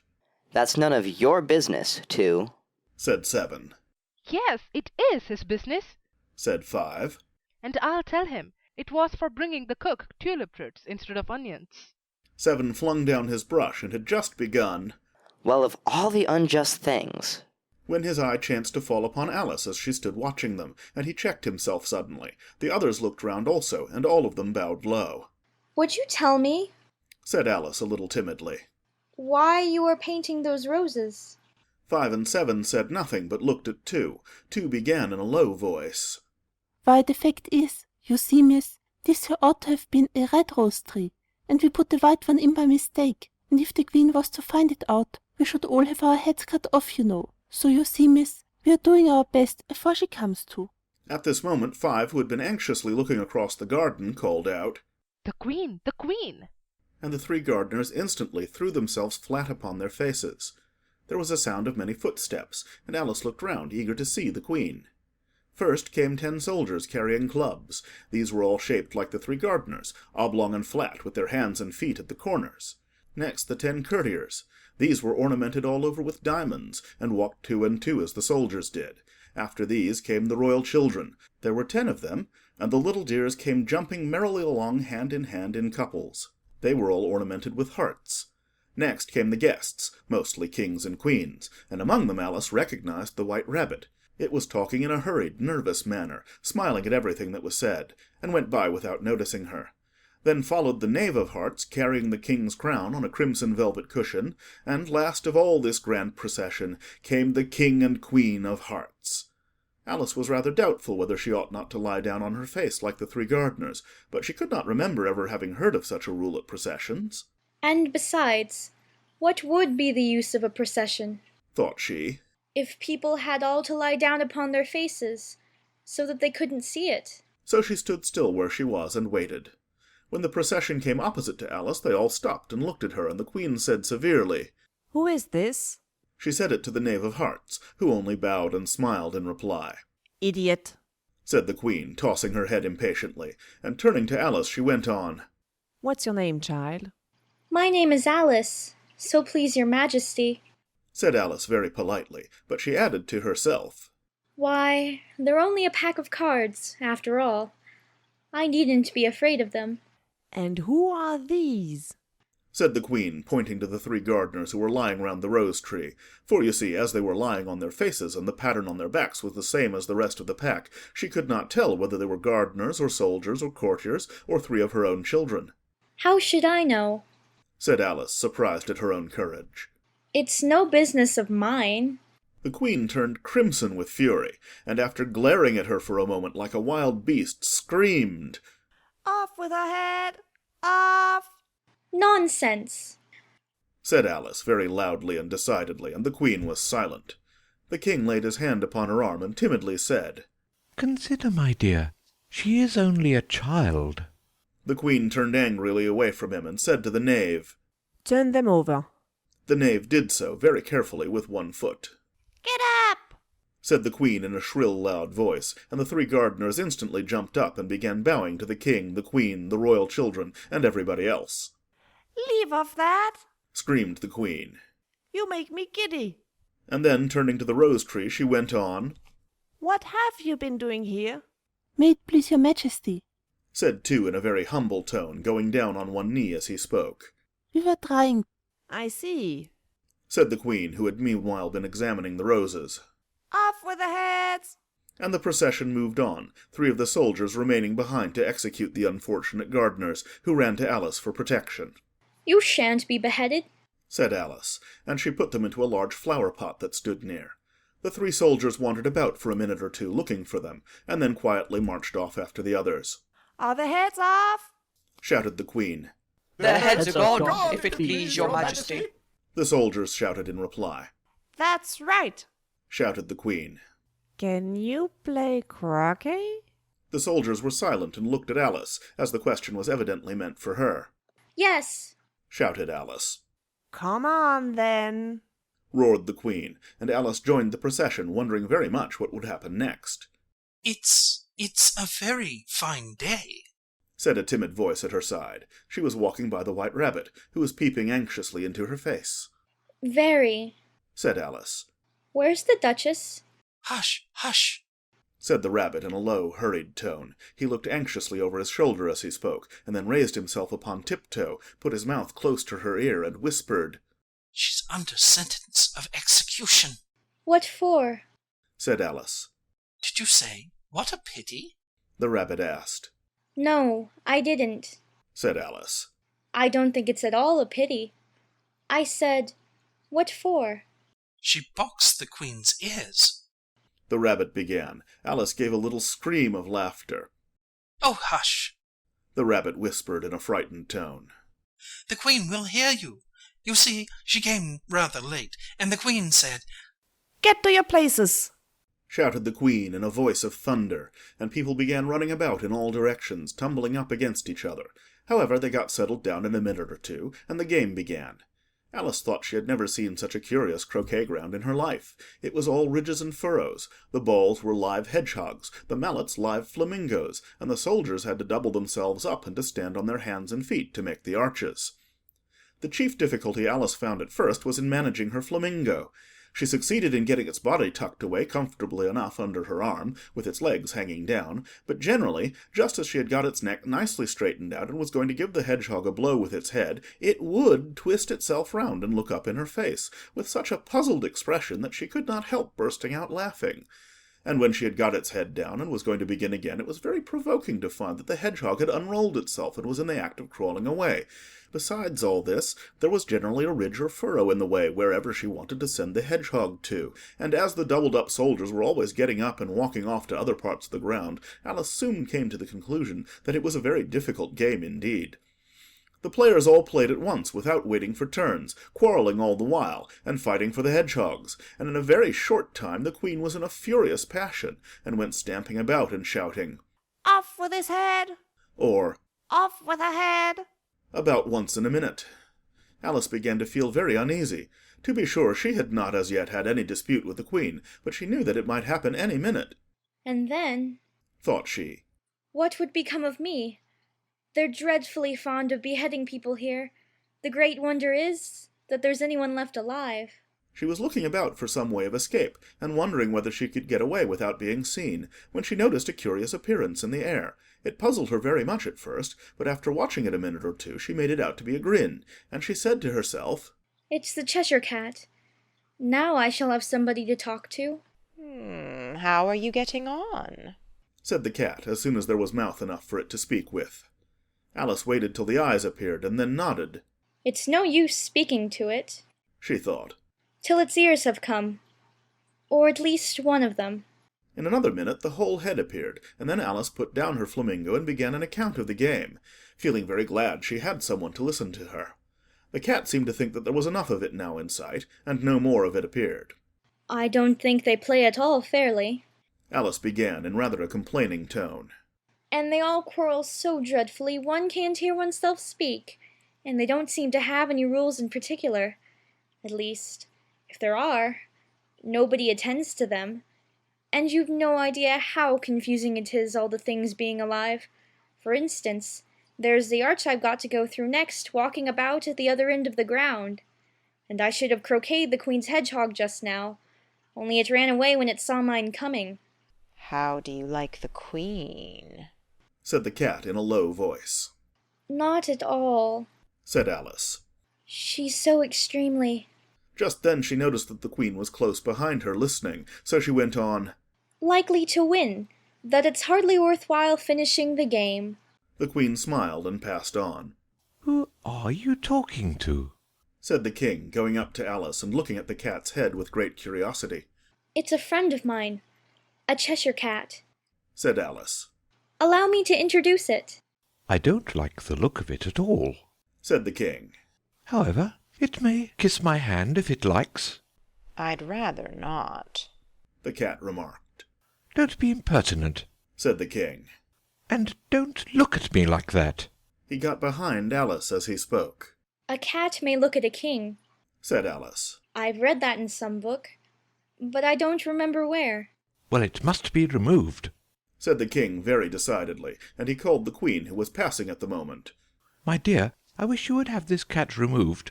The Queen had only one way of settling all difficulties, great or small. Off with his head, she said, without even looking round. I'll fetch the executioner myself, said the King eagerly, and he hurried off.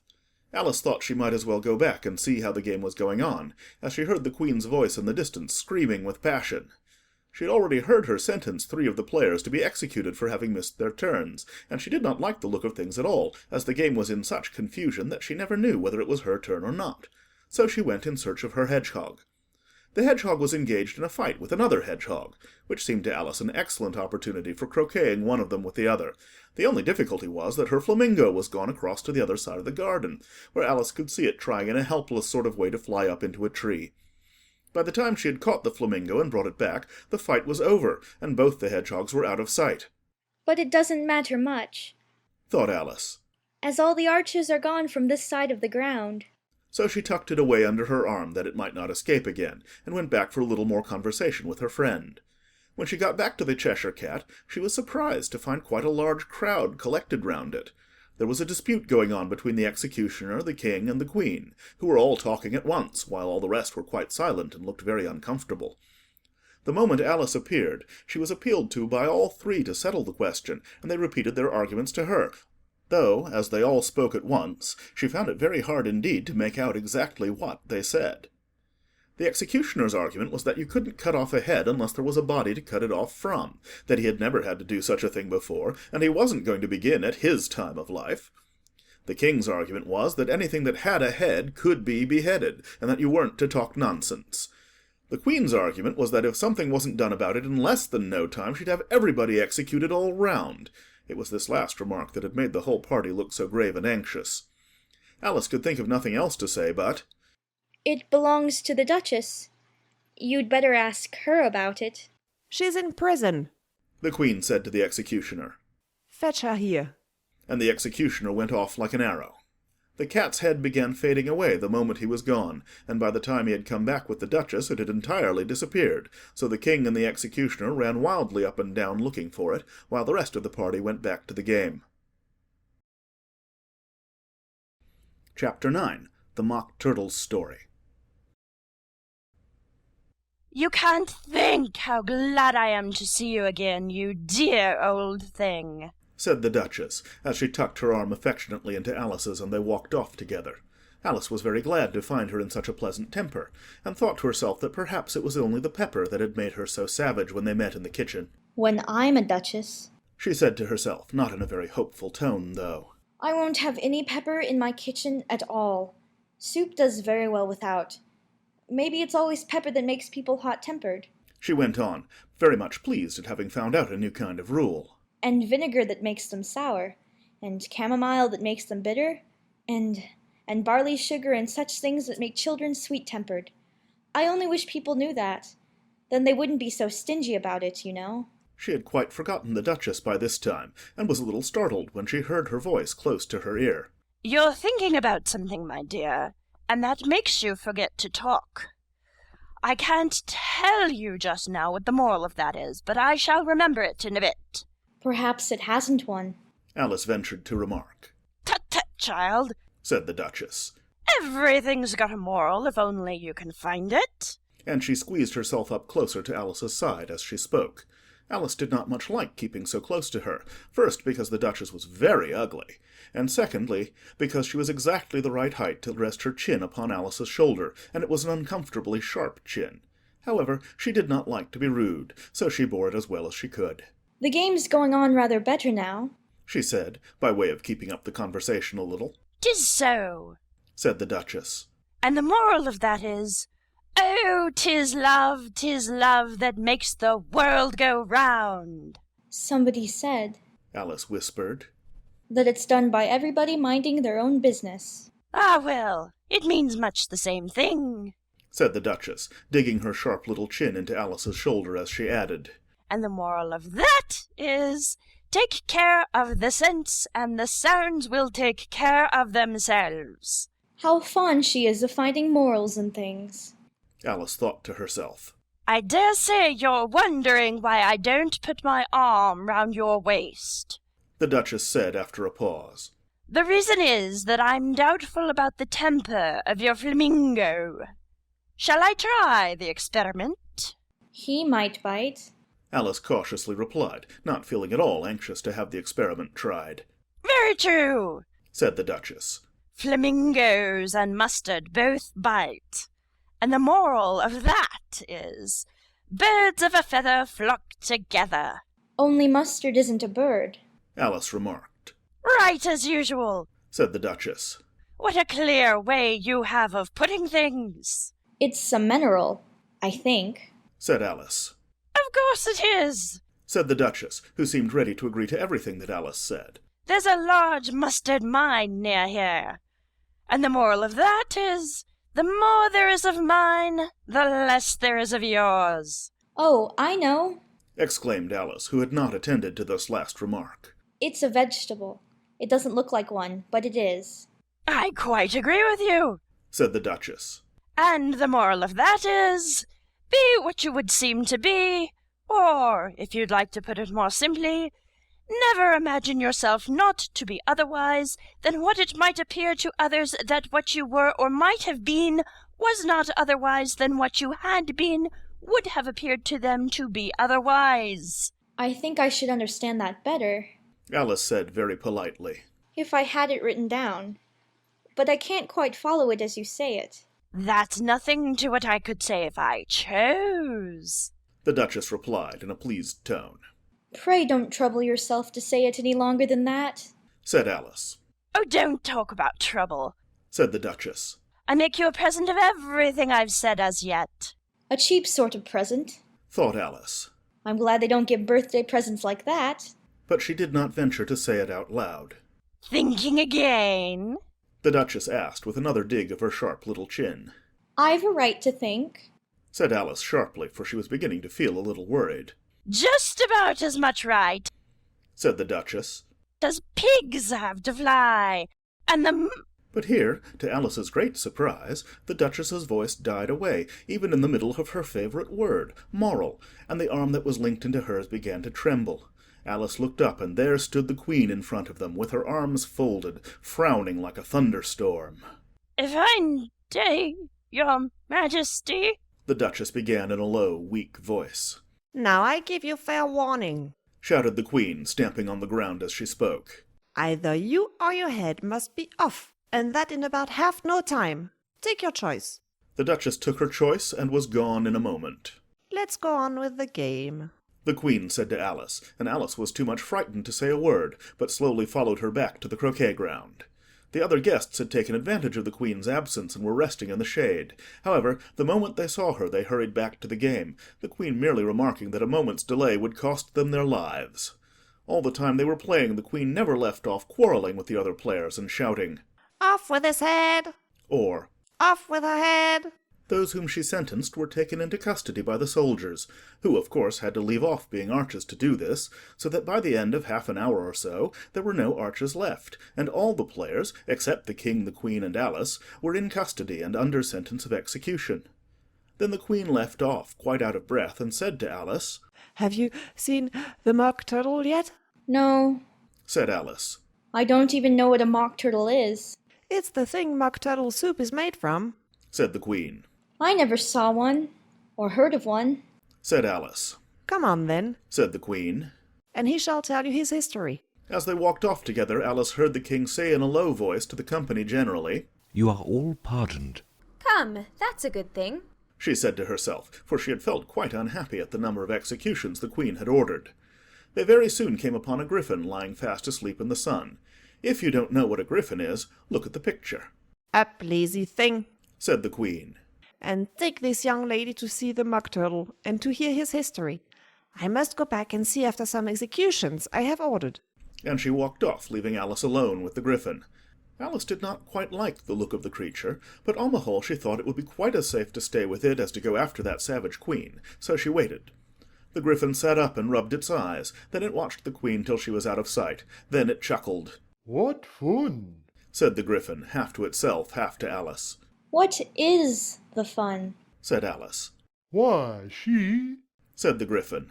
It's all her fancy, that. They never executes nobody, you know. Come on. Everybody says, come on, here, thought Alice as she went slowly after it. I never was so ordered about in all my life. Never. They had not gone far before they saw the mock turtle in the distance, sitting sad and lonely on a little ledge of rock, and as they came nearer, Alice could hear him sighing as if his heart would break. She pitied him deeply. What is his sorrow? she asked the griffin, and the griffin answered very nearly in the same words as before. It's all his fancy, that. He hasn't got no sorrow, you know. Come on.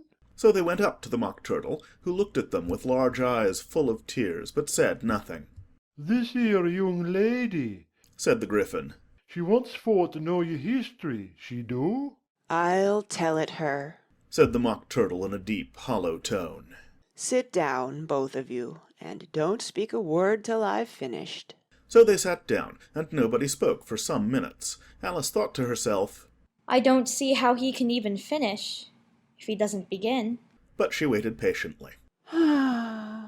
Once, said the Mock Turtle at last with a deep sigh, I was a real turtle. These words were followed by a very long silence, broken only by an occasional exclamation of from the Gryphon, and the constant heavy sobbing of the Mock Turtle. Oh. Oh. Oh. Oh. Oh.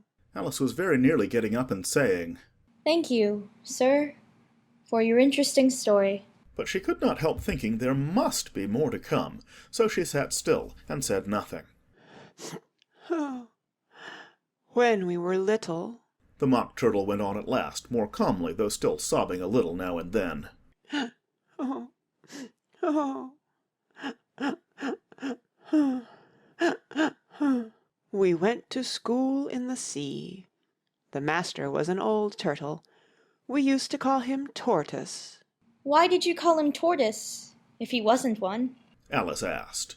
We called him Tortoise because he taught us, said the Mock Turtle angrily.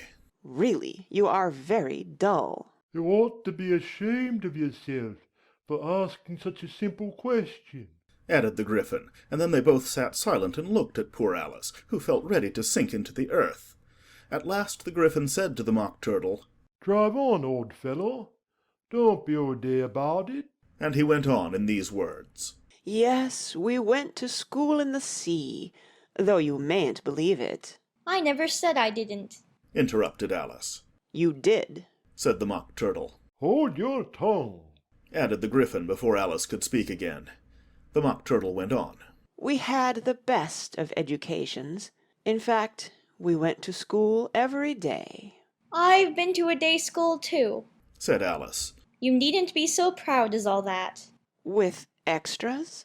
asked the Mock Turtle a little anxiously. Yes, said Alice. We learned French and music. And washing? said the Mock Turtle. Certainly not, said Alice indignantly. Ah, then yours wasn't a really good school, said the Mock Turtle in a tone of great relief. Now, at ours, they had at the end of the bill French, music, and washing extra. You couldn't have wanted it much, said Alice. Living at the bottom of the sea. I couldn't afford to learn it, said the Mock Turtle with a sigh. I only took the regular course. What was that? inquired Alice. Reeling and writhing, of course, to begin with, the Mock Turtle replied. And then the different branches of arithmetic, ambition, distraction, uglification, and derision. I never heard of uglification, Alice ventured to say. What is it? The Gryphon lifted up both its paws in surprise. What? Never heard of uglifying? it exclaimed. You know what to beautify is, I suppose? Yes, said Alice doubtfully. It means to make anything prettier. Well then, the Gryphon went on, if you don't know what to uglify is, you are a simpleton. Alice did not feel encouraged to ask any more questions about it, so she turned to the Mock Turtle and said, What else had you to learn? Well, there was mystery, the Mock Turtle replied, counting off the subjects on his flappers. Mystery, ancient and modern, with seaography, then drawling. The drawling master was an old conger eel that used to come once a week. He taught us drawling, stretching, and fainting in coils. What was that like? said Alice. Well, I can't show it you myself, the Mock Turtle said. I'm too stiff, and the Gryphon never learnt it. Hadn't time, said the Gryphon. I went to the classics master, though. He was an old crab, he was. I never went to him, the Mock Turtle said with a sigh. He taught laughing and grief, they used to say. So he did, said the Gryphon, sighing in his turn, and both creatures hid their faces in their paws. And how many hours a day did you do lessons? Said Alice, in a hurry to change the subject. 10 hours the first day, said the Mock Turtle. 9 the next, and so on. What a curious plan! Exclaimed Alice. That's the reason they're called lessons, the Gryphon remarked. Because they lesson from day to day. This was quite a new idea to Alice, and she thought it over a little before she made her next remark. Then the 11th day must have been a holiday. Of course it was, said the Mock Turtle. And how did you manage on the 12th? Alice went on eagerly. That's enough about lessons, the Gryphon interrupted in a very decided tone. Tell her something about the games now. Chapter 10. The Lobster Quadrille. The Mock Turtle sighed deeply, and drew the back of one flapper across his eyes. He looked at Alice and tried to speak, but for a minute or two sobs choked his voice. Oh, oh, oh. Seems as if he had a bone in his throat, said the Gryphon, and it set to work shaking him and punching him in the back. At last the Mock Turtle recovered his voice, and with tears running down his cheeks he went on again. You may not have lived much under the sea. I haven't, said Alice. And perhaps you were never even introduced to a lobster. Alice began to say, I once tasted, but checked herself hastily and said, No, never. So you can have no idea what a delightful thing a lobster quadrille is. No, indeed, said Alice.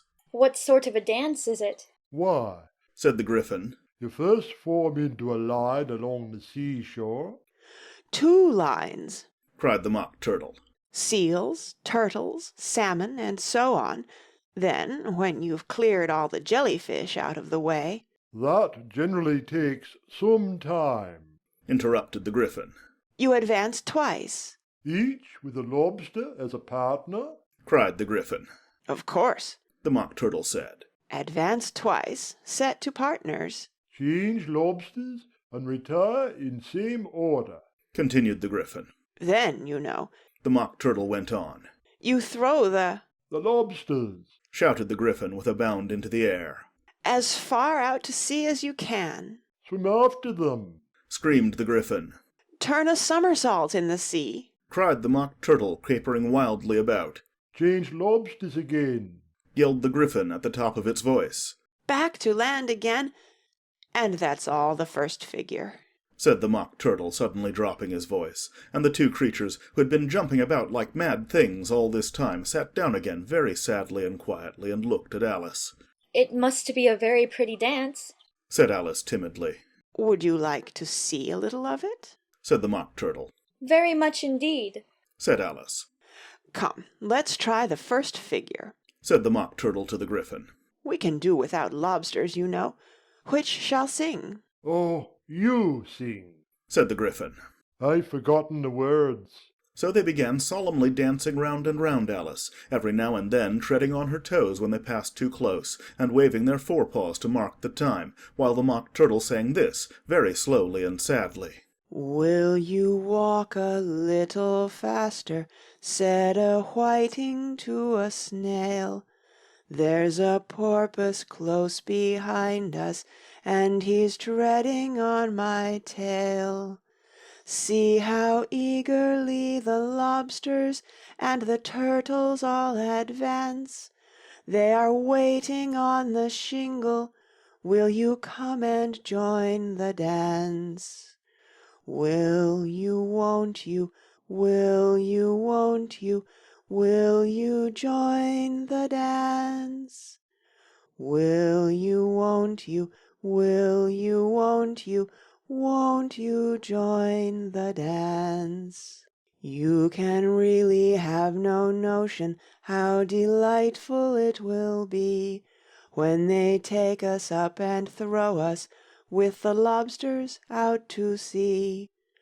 But the snail replied too far, and gave a look askance, said he thanked the whiting kindly, but he would not join the dance. Would not, could not, would not, could not, would not join the dance. Would not, could not, would not, could not join the dance. What matters it how far we go? His scaly friend replied. There is another shore, you know, upon the other side. The further off from England, the nearer is to France. Then turn not pale, beloved snail, but come and join the dance. Will you, won't you, will you, won't you, will you join the dance? Will you, won't you, will you, won't you join the dance? Thank you.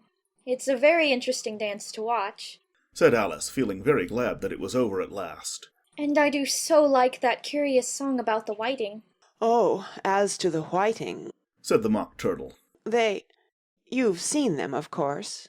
Yes, said Alice. I've often seen them at Din. She checked herself hastily. I don't know where Din may be, said the Mock Turtle. But if you've seen them so often, of course you know what they're like. I believe so, Alice replied thoughtfully. They have their tails in their mouths, and they're all over crumbs. You're wrong about the crumbs, said the Mock Turtle. Crumbs would all wash off in the sea. But they have their tails in their mouths, and the reason is... Here the Mock Turtle yawned and shut his eyes. Tell her about the reason and all that, he said to the Gryphon. The reason is, said the Gryphon, that they would go with the lobsters to the dance. Then they got thrown out to sea, so they had to fall a long way, and so they got their tails fast in their mouths, so they couldn't get them out again. That's all. Thank you, said Alice. It's very interesting. I never knew so much about a whiting before. I can tell you more than that, if you like, said the Gryphon. Do you know why it's called a whiting? I never thought about it, said Alice. Why? It does the boots and shoes, the Gryphon replied very solemnly. Alice was thoroughly puzzled. Does the boots and shoes, she repeated in a wondering tone. Why, what are your shoes done with? Said the Gryphon. I mean, what makes them so shiny? Alice looked down at them and considered a little before she gave her answer. They're done with blacking, I believe. Boots and shoes under the sea, the Gryphon went on in a deep voice, are done with a whiting. Now you know. And what are they made of? Alice asked in a tone of great curiosity. Soles and eels, of course, the Gryphon replied rather impatiently. Any shrimp could have told you that. If I'd been the whiting, said Alice, whose thoughts were still running on the song, I'd have said to the porpoise, keep back, please. We don't want you with us. They were obliged to have him with them, the Mock Turtle said. No wise fish would go anywhere without a porpoise. Wouldn't it really? said Alice in a tone of great surprise. Of course not, said the Mock Turtle. Why, if a fish came to me and told me he was going a journey, I should say, with what purpose? Don't you mean purpose? said Alice.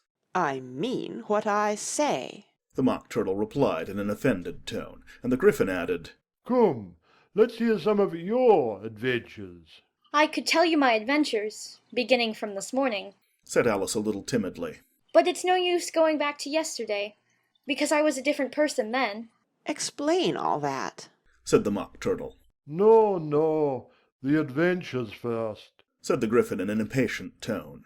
Explanations take such a dreadful time. So Alice began telling them her adventures from the time when she first saw the White Rabbit. She was a little nervous about it just at first. The two creatures got so close to her, one on each side, and opened their eyes and mouths so very wide. But she gained courage as she went on. Her listeners were perfectly quiet, till she got to the part about her repeating, "You are old, Father William," to the caterpillar, and the words all coming different, and then the Mock Turtle drew a long breath and said, That's very curious. It's all about as curious as it can be, said the Gryphon. It all came different, the Mock Turtle repeated thoughtfully. I should like to hear her try and repeat something now. Tell her to begin. He looked at the Gryphon as if he thought it had some kind of authority over Alice.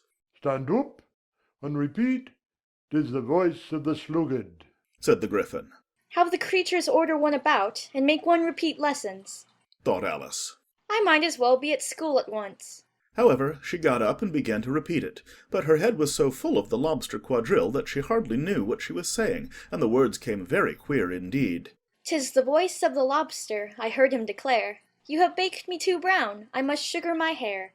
As a duck with its eyelids, so he with his nose trims his belt and his buttons, and turns out his toes. When the sands are all dry, he is gay as a lark, and will talk in contemptuous tones of the shark. But, when the tide rises and sharks are around, his voice has a timid and tremulous sound. That's different from what I used to say when I was a child, said the Gryphon. Well, I never heard it before, said the Mock Turtle. But it sounds uncommon nonsense. Alice said nothing. She had sat down with her face in her hands, wondering if anything would ever happen in a natural way again. I should like to have it explained, said the Mock Turtle. She can't explain it, said the Gryphon hastily. Go on with the next verse. But about his toes, the Mock Turtle persisted. How could he turn them out with his nose, you know? It's the first position in dancing, Alice said, but was dreadfully puzzled by the whole thing, and longed to change the subject. Go on with the next verse, the Gryphon repeated impatiently. It begins, I passed by his garden. Alice did not dare to disobey, though she felt sure it would all come wrong, and she went on in a trembling voice. I passed by his garden, and marked, with one eye, how the owl and the panther were sharing a pie. The panther took pie crust, and gravy, and meat, while the owl had the dish as its share of the treat. When the pie was all finished, the owl, as a boon, was kindly permitted to pocket the spoon, while the panther received knife and fork with a growl, and concluded the banquet. What is the use of repeating all that stuff, the Mock Turtle interrupted, if you don't explain it as you go on? It's by far the most confusing thing I ever heard. Yes, I think you'd better leave off, said the Gryphon, and Alice was only too glad to do so. Shall we try another figure of the Lobster quadrille? The Gryphon went on. Or would you like the Mock Turtle to sing you a song? Oh, a song, please, if the Mock Turtle would be so kind. Alice replied so eagerly that the Gryphon said in a rather offended tone, No accounting for tastes. Sing her Turtle Soup, will you, old fellow? The Mock Turtle sighed deeply and began in a voice sometimes choked with sobs to sing this.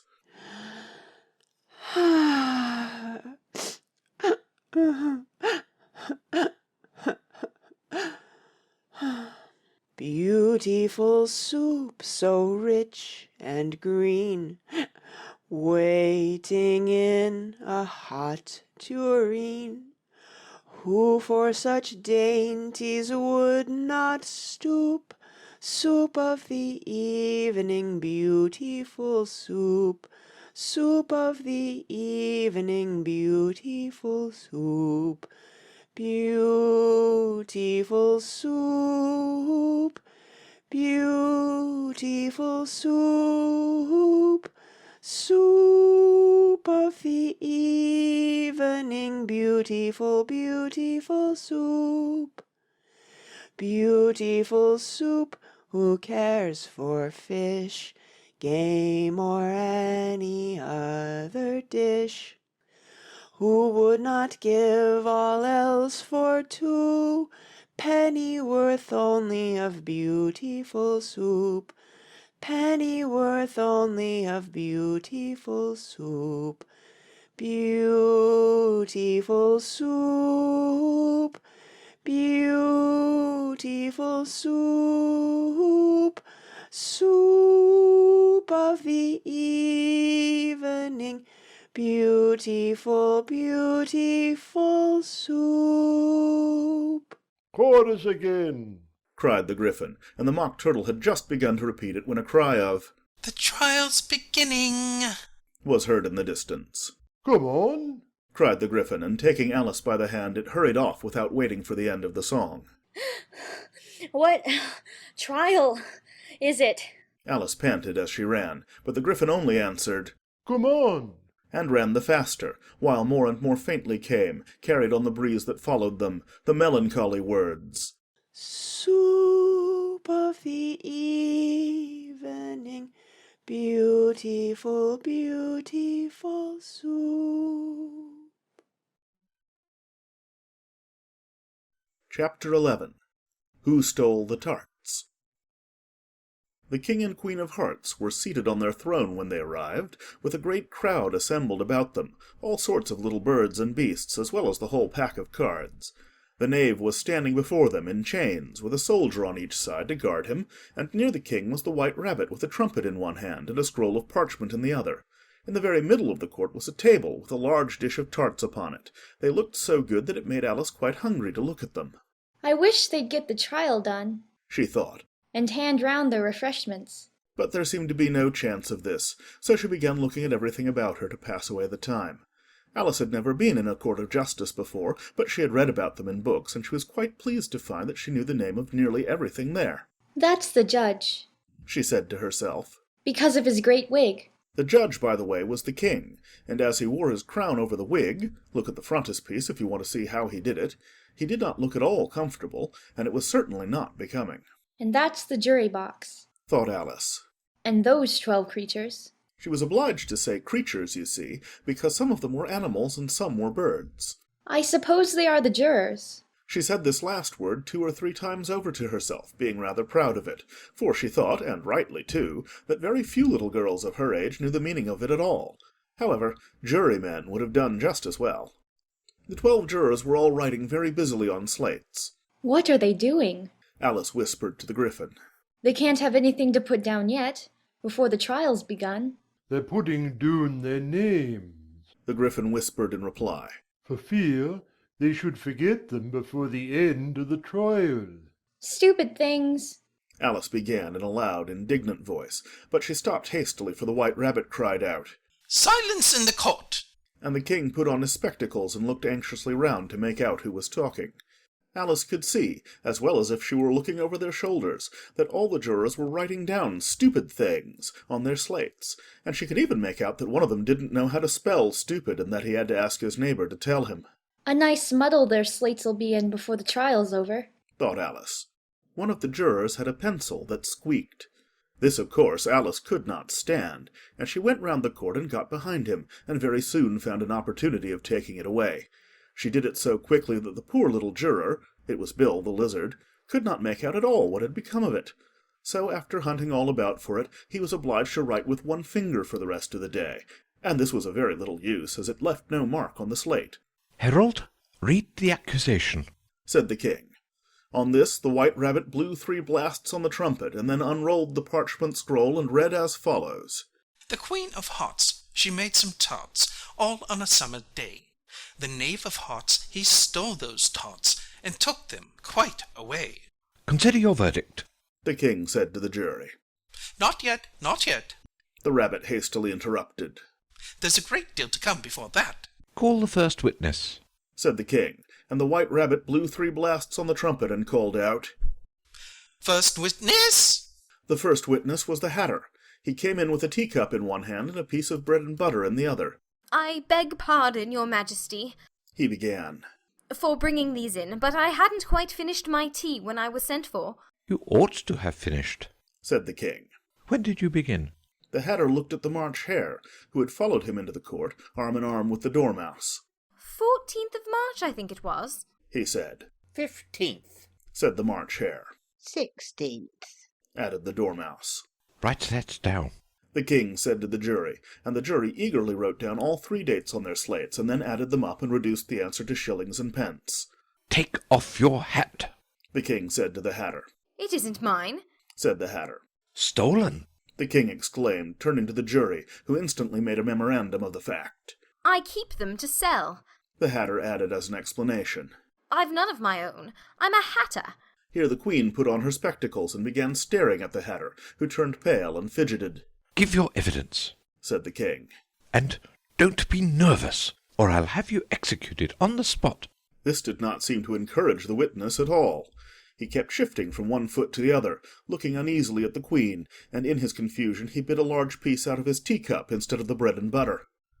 Just at this moment Alice felt a very curious sensation which puzzled her a good deal until she made out what it was. She was beginning to grow larger again, and she thought at first she would get up and leave the court, but on second thoughts she decided to remain where she was as long as there was room for her. I wish you wouldn't squeeze so, said the Dormouse, who was sitting next to her. I can hardly breathe. I can't help it, said Alice very meekly. I'm growing. You've no right to grow here, said the Dormouse. Don't talk nonsense, said Alice more boldly. You know you're growing too. Yes, but I grow at a reasonable pace, said the Dormouse. Not in that ridiculous fashion. And he got up very sulkily and crossed over to the other side of the court. All this time the Queen had never left off staring at the Hatter, and just as the Dormouse crossed the court she said to one of the officers of the court, Bring me the list of the singers in the last concert. On which the wretched Hatter trembled so that he shook both his shoes off. Give your evidence, the King repeated angrily, or I'll have you executed, whether you're nervous or not. I'm a poor man, your majesty, the Hatter began in a trembling voice. And I hadn't begun my tea, not above a week or so, and what with the bread and butter getting so thin, and the twinkling of the tea— The twinkling of the what? said the King. It began with the tea, the Hatter replied. Of course twinkling begins with a T, said the King sharply. Do you take me for a dunce? Go on. I'm a poor man, the Hatter went on. And most things twinkled after that. Only the March Hare said— I didn't, the March Hare interrupted in a great hurry. You did, said the Hatter. I deny it, said the March Hare. He denies it, said the King. Leave out that part. Well, at any rate, the Dormouse said— the Hatter went on, looking anxiously round to see if he would deny it too. But the Dormouse denied nothing, being fast asleep. After that, continued the Hatter, I cut some more bread and butter. But what did the Dormouse say? one of the jury asked. That I can't remember, said the Hatter. You must remember, remarked the King, or I'll have you executed. The miserable Hatter dropped his teacup and bread and butter, and went down on one knee. I'm a poor man, your majesty, he began. You're a very poor speaker, said the King. Here one of the guinea pigs cheered, Ha ha! and was immediately suppressed by the officers of the court. As that is rather a hard word, I will just explain to you how it was done. They had a large canvas bag, which tied up at the mouth with strings. Into this they slipped the guinea pig head first, and then sat upon it. I'm glad I've seen that done, thought Alice. I've so often read in the newspapers, at the end of trials, there was some attempts at applause, which was immediately suppressed by the officers of the court, and I never understood what it meant till now. If that's all you know about it, you may stand down, continued the King. I can't go no lower, said the Hatter. I'm on the floor as it is. Then you may sit down, the King replied. Here the other guinea pig cheered and was suppressed. Hooray! Hurrah! Come, that finished the guinea pigs, thought Alice. Now we shall get on better. I'd rather finish my tea, said the Hatter with an anxious look at the Queen, who was reading the list of singers. You may go, said the King, and the Hatter hurriedly left the court without even waiting to put his shoes on. And just take his head off outside, the Queen added to one of the officers, but the Hatter was out of sight before the officer could get to the door. Call the next witness, said the King. The next witness was the Duchess's cook. She carried the pepper-box in her hand, and Alice guessed who it was even before she got into the court, by the way the people near the door began sneezing all at once. Give your evidence, said the King. Shan't, said the cook. The King looked anxiously at the White Rabbit, who said in a low voice, Your Majesty must cross-examine this witness. Well, if I must, I must, the King said with a melancholy air, and after folding his arms and frowning at the cook till his eyes were nearly out of sight, he said in a deep voice, What are tarts made of? Pepper, mostly, said the cook. Treacle, said a sleepy voice behind her. Collar the Dormouse, the Queen shrieked out. Behead the Dormouse, Turn the dormouse out of court. Suppress him. Pinch him. Off with his whiskers. For some minutes the whole court was in confusion getting the dormouse turned out, and by the time they had settled down again the cook had disappeared. Never mind. Said the king with an air of great relief. Call the next witness. And he added in an undertone to the queen, Really, my dear, you must cross-examine the next witness. It quite makes my forehead ache. Alice watched the White Rabbit as he fumbled over the list, feeling very curious to see what the next witness would be like. For they haven't got much evidence yet, she said to herself. Imagine her surprise when the White Rabbit read out at the top of his shrill little voice the name Alice! Chapter 12. Alice's Evidence. Here! cried Alice, quite forgetting in the flurry of the moment how large she had grown in the last few minutes, and she jumped up in such a hurry that she tipped over the jury-box with the edge of her skirt, upsetting all the jurymen onto the heads of the crowd below, and there they lay sprawling about, reminding her very much of a globe of goldfish she had accidentally upset the week before. Oh, I beg your pardon, she exclaimed in a tone of great dismay, and began picking them up again as quickly as she could, for the accident of the goldfish kept running in her head, and she had a vague sort of idea that they must be collected at once and put back into the jury-box, or they would die. The trial cannot proceed, said the king in a very grave voice, until all the jurymen are back in their proper places. All, he repeated with great emphasis, looking hard at Alice as he said so. Alice looked at the jury-box and saw that in her haste she had put the lizard in head downwards, and the poor little thing was waving its tail about in a melancholy way, being quite unable to move. She soon got it out again and put it right. Not that it signifies much, she said to herself. I should think it would be quite as much use in the trial, one way up as the other. As soon as the jury had a little recovered from the shock of being upset, and their slates and pencils had been found and handed back to them, they set to work very diligently to write out a history of the accident, all except the lizard, who seemed too much overcome to do anything but sit with its mouth open, gazing up into the roof of the court. What do you know about this business? The king said to Alice. Nothing, said Alice. Nothing whatever? Persisted the king. Nothing whatever, said Alice. That's very important, the king said, turning to the jury. They were just beginning to write this down on their slates, when the White Rabbit interrupted. Unimportant, your majesty means, of course, he said in a very respectful tone, but frowning and making faces at him as he spoke. Unimportant, of course, I meant, the king hastily said, and went on to himself in an undertone. Important, unimportant, unimportant, important. As if he were trying which word sounded best. Some of the jury wrote down important, and some unimportant. Alice could see this, as she was near enough to look over their slates. But it doesn't matter a bit, she thought to herself. At this moment the king, who had been for some time busily writing in his notebook, cackled out, Silence! And read out from his book, Rule 42. All persons more than a mile high to leave the court. Everybody looked at Alice. I'm not a mile high, said Alice. You are, said the king. Nearly 2 miles high, added the queen. Well, I shan't go, at any rate, said Alice. Besides, that's not a regular rule. You invented it just now. It's the oldest rule in the book, said the king. Then it ought to be number 1, said Alice. The king turned pale and shut his notebook hastily. Consider your verdict, he said to the jury in a low, trembling voice. There's more evidence to come yet, please, your majesty, said the White Rabbit, jumping up in a great hurry. This paper has just been picked up. What's in it? said the queen. I haven't opened it yet, said the White Rabbit. But it seems to be a letter written by the prisoner to somebody. It must have been that, said the king. Unless it was written to nobody, which isn't usual, you know. Who is it directed to?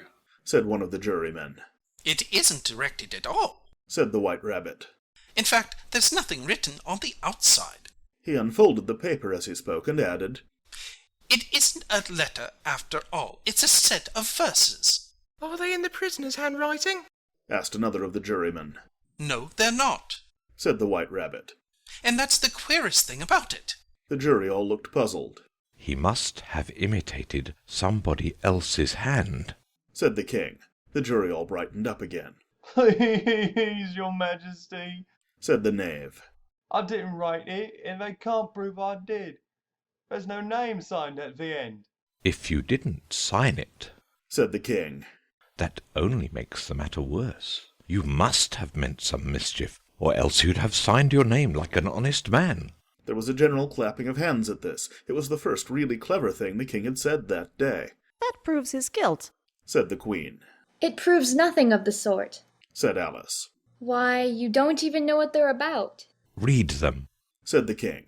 The White Rabbit put on his spectacles. Where shall I begin, please, your majesty? He asked. Begin at the beginning, the king said gravely, and go on till you come to the end. Then stop. These were the verses the White Rabbit read. They told me you had been to her, and mentioned me to him. She gave me a good character, but said I could not swim. He sent them word I had not gone. We know it to be true. If she should push the matter on, what would become of you? I gave her one, they gave him two. You gave us three or more. They all returned from him to you, though they were mine before. If I or she should chance to be involved in this affair, he trusts to you to set them free, exactly as we were. My notion was that you had been, before she had this fit, an obstacle that came between him and ourselves and it. Don't let him know she liked them best, for this must ever be a secret kept from all the rest, between yourself and me. That's the most important piece of evidence we've heard yet, said the king, rubbing his hands. So, now let the jury... If any one of them can explain it, said Alice. She had grown so large in the last few minutes that she wasn't a bit afraid of interrupting him. I'll give him 6pence. I don't believe there's an atom of meaning in it. The jury all wrote down on their slates, she doesn't believe there's an atom of meaning in it, but none of them attempted to explain the paper. If there's no meaning in it, said the king, that saves a world of trouble, you know, as we needn't try to find any. And yet I don't know, he went on, spreading out the verses on his knee and looking at them with one eye. I seem to see some meaning in them, after all. Said I could not swim. You can't swim, can you? He added, turning to the knave. The knave shook his head sadly. Do I look like it? He said, which he certainly did not, being made entirely of cardboard. All right so far, said the king, and he went on muttering over the verses to himself. We know it to be true. That's the jury, of course. I gave her one, they gave him two. Why, that must be what he did with the tarts, you know. But it goes on. They all returned from him to you, said Alice. Why, there they are, said the king triumphantly, pointing to the tarts on the table. Nothing can be clearer than that. Then, again, before she had this fit. You never had fits, my dear, I think? He said to the queen. Never, said the queen furiously, throwing an inkstand at the lizard as she spoke. The unfortunate little Bill had left off writing on his slate with one finger, as he found it made no mark, but he now hastily began again, using the ink that was trickling down his face as long as it lasted. Then the words don't fit you, said the king, looking round the court with a smile. There was a dead silence. It's a pun, the king added in an offended tone, and everybody laughed. Let the jury consider their verdict, the king said for about the 20th time that day. No, said the queen. Sentence first, verdict afterwards. Stuff and nonsense, said Alice loudly. The idea of having the sentence first. Hold your tongue, said the queen, turning purple. I won't, said Alice. Off with her head! The queen shouted at the top of her voice. Nobody moved. Who cares for you? said Alice. She'd grown to her full size by this time. You're nothing but a pack of cards. At this, the whole pack rose up into the air and came flying down upon her. She gave a little scream, half of fright and half of anger, and tried to beat them off, and found herself lying on the bank, with her head in the lap of her sister, who was gently brushing away some dead leaves that had fluttered down from the trees upon her face. Wake up, Alice dear, said her sister. Why, what a long sleep you've had. Oh, I've had such a curious dream, said Alice, and she told her sister, as well as she could remember them, all these strange adventures of hers that you have just been reading about. And when she had finished, her sister kissed her and said, It was a curious dream, dear, certainly. But now run into your tea. It's getting late. So Alice got up and ran off, thinking while she ran, as well she might, what a wonderful dream it had been. But her sister sat still just as she left her, leaning her head on her hand, watching the setting sun, and thinking of little Alice and all her wonderful adventures, till she too began dreaming after a fashion, and this was her dream. First she dreamed of little Alice herself, and once again the tiny hands were clasped upon her knee, and the bright eager eyes were looking up into hers. She could hear the very tones of her voice, and see that queer little toss of her head to keep back the wandering hair that would always get into her eyes. And still as she listened, or seemed to listen, the whole place around her became alive, the strange creatures of her little sister's dream. The long grass rustled at her feet as the white rabbit hurried by. The frightened mouse splashed his way through the neighbouring pool. She could hear the rattle of the teacups, as the March Hare and his friends shared their never-ending meal, and the shrill voice of the Queen ordering off her unfortunate guests to execution. Once more the pig-baby was sneezing on the Duchess's knee while plates and dishes crashed around it. Once more the shriek of the griffin, the squeaking of the lizard's slate-pencil, and the choking of the suppressed guinea-pigs filled the air, mixed up with the distant sobs of the miserable mock turtle. So she sat on with closed eyes and half believed herself in Wonderland, though she knew she had but to open them again and all would change to dull reality. The grass would be only rustling in the wind, and the pool rippling to the waving of the reeds. The rattling teacups would change to tinkling sheep bells, and the Queen's shrill cries to the voice of the shepherd boy. And the sneeze of the baby, the shriek of the griffin, and all the other queer noises would change, she knew, to the confused clamour of the busy farmyard, while the lowing of the cattle in the distance would take the place of the mock turtle's heavy sobs. Lastly, she pictured to herself how this same little sister of hers would, in the after-time, be herself a grown woman, and how she would keep, through all her riper years, the simple and loving heart of her childhood, and how she would gather about her other little children and make their eyes bright and eager with many a strange tale, perhaps even with the dream of Wonderland of long ago, and how she would feel with all their simple sorrows and find a pleasure in all their simple joys, remembering her own child life and the happy summer days. The End.